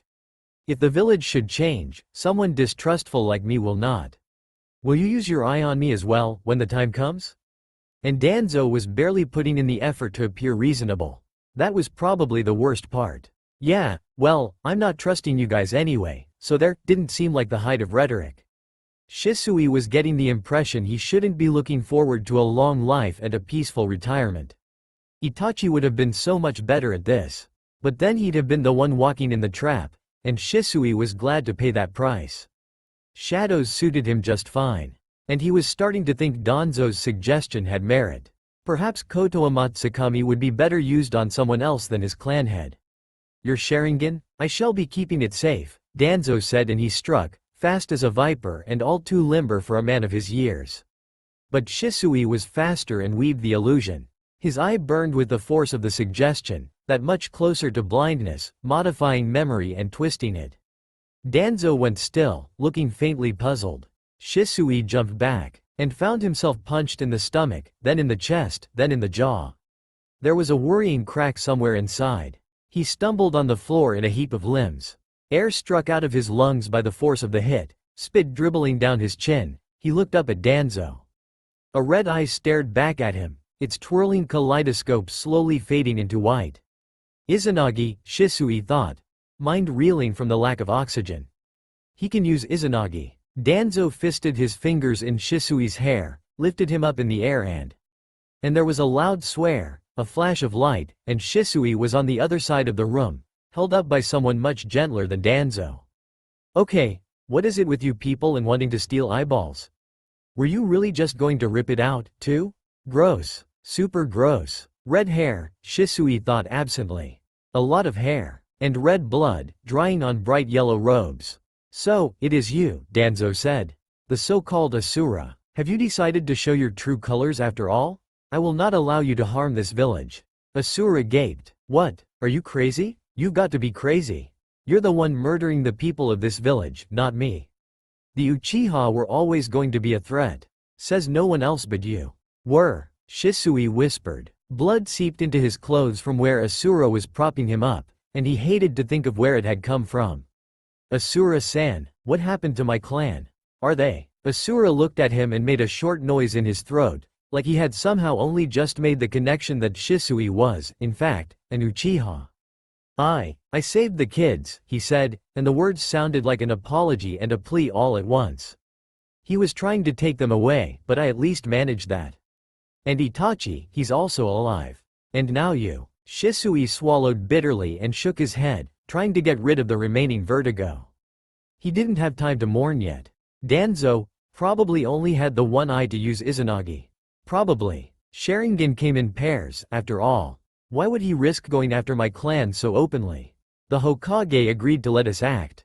And realization hit him. You were going to use my eye, he said. To convince the Hokage that it was his idea all along. I will have it yet, Danzo said. And the other one, as well. Something shifted, as though a fog was lifted. Suddenly, the room was full of root agents. Yeah, well, unfortunately I'm here too, Assura said. You probably noticed. And I'm really good at ruining plans. Famed for it, even. Your interference was unfortunate but not entirely unexpected, Danzo said. I wonder, why have you not attacked me yet? Perhaps you are tired after tonight's events? Or perhaps you are a shadow clone, unwilling to risk getting hit? Or maybe I don't want to risk losing this blackmail material I stole from your office, Assura said, pulling out a neat bunch of documents. Your correspondence with Orochimaru, about Sharingan implants, mostly. Disgusting stuff to read, by the way. The Uchiha are people, not things. Danzo gritted his teeth. I am merely extracting vital information from a known traitor. Those have nothing to do with the tragic loss of one of our most venerated clans. Yeah, but what if everyone in the village heard? Would they ever pick you Hokage if they knew? Danzo froze. So did everyone else. The silence was deafening. Time's wasting, Danzo-sama, said Shisui, who felt like he had caught onto the rules of the game. You got too greedy, trying to kidnap our children. At least one or two are going to wake up and remember being put to sleep by Anbu, if I don't get there to modify their memory first. So, you let us go. You leave us alone. In exchange, we won't implicate you. Danzo gritted his teeth, eyes sharp and calculating. Very well. We have an agreement. For now. The words sounded like they were thorned vine pulled off of his tongue. Assura and Shisui didn't waste time escaping. A dirty alley, the seedy side of Konoha, 10 minutes later. He's going to start plotting against us all the moment he finishes covering up after himself, said the Uchiha guy with the pretty eyelashes. And, I hate to say this, but he'll probably pin all the blame for tonight on you. I figured, yeah, said Assura gloomily, leaning against the wall. He could sleep for a week. He was aching all over, clone or not, and if he had to try one more flash step thing, he was going to literally die. And he was going to transmit the death to the boss, even if it was impossible. If today gets any worse, we're looking at an invasion. Or a giant monster with a freakish eye and 10 tails, trying to kill everyone. Wouldn't be the first time. Yes, I can see how that would be bad, the Uchiha said. But, you said Itachi is alive? Yeah, he went to take Sasuke to the hospital. He's still there, I think. He's looking after all the kids. We need to fill him in before we do anything else. Although, maybe we should go clean up first. It won't be long before they start sending people after you, and we're both covered in blood. They won't need an Inuzuka to smell us. Anyone with a working nose will do. Yeah, actually, before that, there's one more thing. Yes? Assura grinned sheepishly and scratched his nose. Who are you? Konoha Hospital, a few minutes later.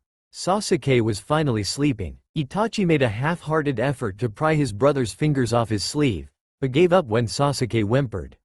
Shisui must be all right, he told himself. He was one of the strongest the clan had ever produced. Danzo had his tricks, but Shisui had his eyes. There was a flash of light and Shisui and Assura appeared. Oh, I'm going to die, wailed Assura. Why did I let you talk me into using that? Shush, kids, hissed Shisui, who had the look of someone freshly out of a street fight. His left eye was swelling up and there was blood dribbling down the side of his mouth. There were Anbu, and we couldn't be seen together. That wasn't my first choice either. Yeah, well, only one of us has been burning their own innards with chakra in the last half an hour. Shisui, you made it, said Itachi, cutting the argument in half. What happened? Are you hurt? Danzo turned out trickier than I'd expected, Shisui said. He pressed his hand against his stomach and groaned. He got around my koto Amatsukami. I think I have a cracked rib. This guy showed up just in time to save my hide. Or, well, more like my eyes. Yeah, that's me, showing up in the nick of time. Or too late, Assura said bitterly, leaned against the wall and slid down. But you are the only one who made the effort, said Itachi quietly. You, who have few ties to this village, have been trying to protect us all these years. If it weren't for you, none of us. I can never thank you enough. On his bed, Sasuke mumbled something indistinct and turned sides. Absently, Itachi reached out and ruffled his hair. From his spot on the floor, Assura scratched at the back of his head, looking everywhere except at Itachi. I don't. We should come up with a plan, said Shisui, gently steering the topic into the task at hand. We don't have much time before Danzo makes his move. I'm surprised he even allowed us to go, considering the papers you stole from him are kind of really incriminating. Ha, I bet the jerk thinks he's outsmarted me, Assura said. They were rigged with an explosive seal. He pulled out a bunch of papers from the inside of his robes. On the surface, there was a faint glimmer of an active seal. Painted partly over it, however, was another seal that seemed to have disrupted the combustion process. Permanence seals, said Assura proudly. The one seal I made that works reliably. I still wouldn't leave them out in the sun, though. Or near a mug of hot tea. Just, sensible precautions. It's still an explosive seal. Then, this means we have an advantage, Itachi said, leaning closer to examine the overlapping seals, Sharingan burning bright in the darkness. These should be hidden in some safe location until we have a chance to use them. No doubt Danzo will have us followed, but we cannot leave them anywhere people might accidentally stumble upon them either. It would be best to leave them with someone trustworthy, said Shisui. But who can we rely on? The Uchiha did not have any real allies in this village. There was a silence. Then, Assura sighed. I know a guy, he said. Hyuga Estate, 10 minutes later. Hiyashi-sama, Hiyashi-sama. Hyuga Hiyashi woke up to his assistant whispering urgently through the shoji door. He sat up and grabbed his robe. If no one was shouting, this couldn't be too important, but still important enough to wake him up at all. That didn't leave many options. What happened? I apologize, Hiyashi-sama, but you said to let him in if he showed up and he said it was important and it wasn't a genjutsu. I looked. Let in who? Assura-san. He's waiting in the guest lounge. With Uchiha Itachi and Uchiha Shisui. Hiashi considered, and sent the worried assistant to fetch ramen. Assura had always avoided asking for anything or accepting any help beyond some basic advice, as if afraid Hiashi would abandon him the moment he became inconvenient. What sort of disaster could have made him seek help? Whatever it was, Hiashi wasn't going to face it with an empty stomach. He slid open the door. Assura was kneeling on a pillow near the table. Next to him were, indeed, Itachi and Shisui, who managed to look even more out of place than Assura and his flaming red hair. Asura-kun, what brings you here, at this hour? Yeah, right. Sorry, Assura asked, looking like he was hoping the earth would split open and swallow him. Remember that favor you promised me years ago? Hyuga estate, still, 5 minutes later. And I know you said you wouldn't risk your clan, but I don't know who else we can trust. Hiashi was reading the papers Assura had stolen from Danzo. He had been reading for a while, all throughout Asura's rambling explanation, and his face was looking scarier by the minute. Proper scary, like Kakashi-sensei when a comrade got hurt. Assura fidgeted. He wasn't comfortable with silence anyway, but this silence wasn't comfortable with anyone. It was like a hole in the air, all silent and menacing. He felt the need to fill it with words. I know I'm asking a lot, but we need to get rid of him. And he didn't really have a lot of papers that weren't stupidly circular and said nothing useful, so these are all we've got. But I don't want him to come after you either, so if you think. I will keep these documents, Hiashi said. You were right to come to me. But he knows we've been hanging out for years. I mean, everyone knows. I am not an easy target, said Hiashi. Rest assured, I am fully capable of dealing with him. Leave this to me. All right. Thanks, Hiashi-san. What will you do from now on? Hiashi asked gently, tucking the papers into his robe. You will likely be unable to show your face in public after this. Yeah, guess I'll have to leave the village, Assura said. Which, probably means I can't eat ramen with you again. One last time, then, Hiashi said, waving in the assistant who was struggling not to drop any of the 4 containers of takeout ramen. Itachi-kun, Shisui-kun, you are quite welcome to stay, but I suspect you have other things to do. He left the end of the sentence hanging in the air, a polite dismissal. Itachi and Shisui were glad to take the cue. Thank you for everything, Hiashi-san, said Itachi. Assura-san, will you be all right with this? Don't worry, Assura said. I'm good at being hated for things I didn't do. Konoha Hospital, concurrent time. Naruto was trying to sleep in the bed next to Sasuke. Technically he wasn't supposed to be in the hospital because he wasn't hurt. Or that was what the staff had argued, at least, but Itachi had bullied them into letting him stay anyway. He had also tucked Naruto in and ruffled his hair and thanked him for being there for Sasuke. It was kind of strange to be treated like a kid again. Which was more real, Naruto or Assura? Neither shape really fit anymore. Sasuke was whimpering in his sleep. Naruto turned to his side, blanket wrapping around him like he was a giant caterpillar. He was exhausted, but sleep eluded him. He didn't think he'd ever failed this badly. Sasuke's entire family, and it was Danzo's fault, of course, but it was also Naruto's fault because he was the only one who had seen it coming. Half blind and fumbling, maybe, but surely, he could have done better than ending people's lives because he was in a hurry. Because he had screwed up and most of the Uchiha were already dead and he had been so desperate to save someone. Anyone. It was Danzo who had twisted and shaped his people into what they were. They didn't have to stay that way. Sai had changed. They could have, too, if Naruto hadn't killed them. Killed because they were in his way. Coward, whispered an imaginary Ino in his mind. Naruto closed his eyes and breathed in deep. He opened his eyes to a hot, humid sewer. He waded deeper, tracing a familiar path. Naruto's subconscious, flow of time not applicable. So, you made a bad call, said Kurama. Or maybe you didn't. Maybe you could have saved everyone, if you did something else. Maybe all of them would have died instead. But this is what happened and this is what is real. It's useless to think about who might have. But, how can I talk about changing the world, when? Oh, is that how it is?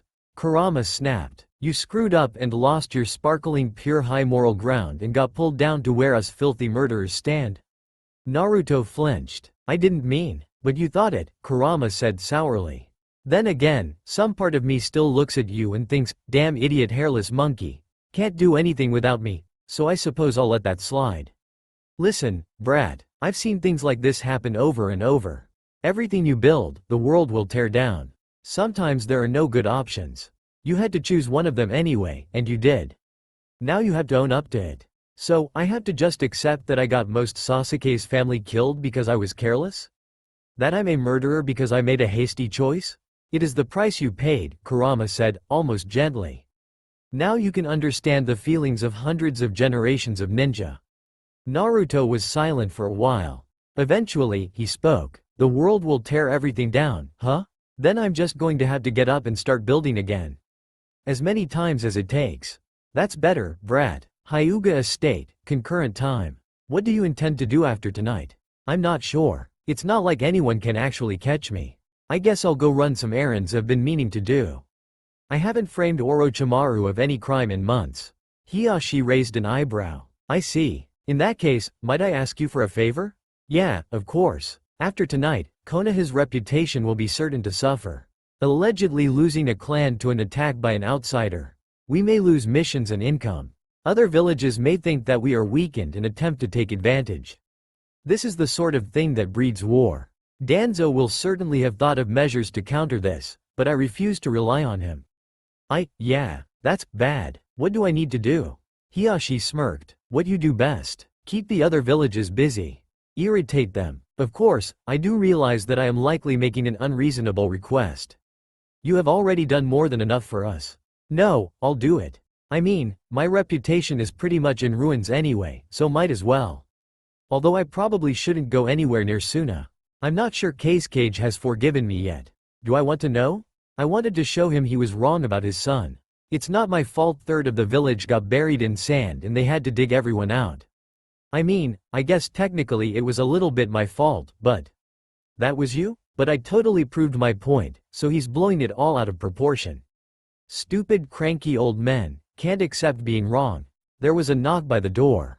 Hiyashi-sama? There's a message for you. It's from the Hokage Tower. Ah, it seems the rest of the village has finally caught on. I guess I should leave, huh? Assura said, scratching at the back of his head. You got work to do and all. He looked very young. Hiyashi laid a hand on his shoulder. Take care of yourself, he said. The truth will be brought to the light yet. Yeah, thanks for everything, Assura said and fidgeted. I will miss our lunchtimes. Will you take the rest of the ramen to go? Yeah, I'd hate for good noodles to go all soggy. Assura vanished into the night.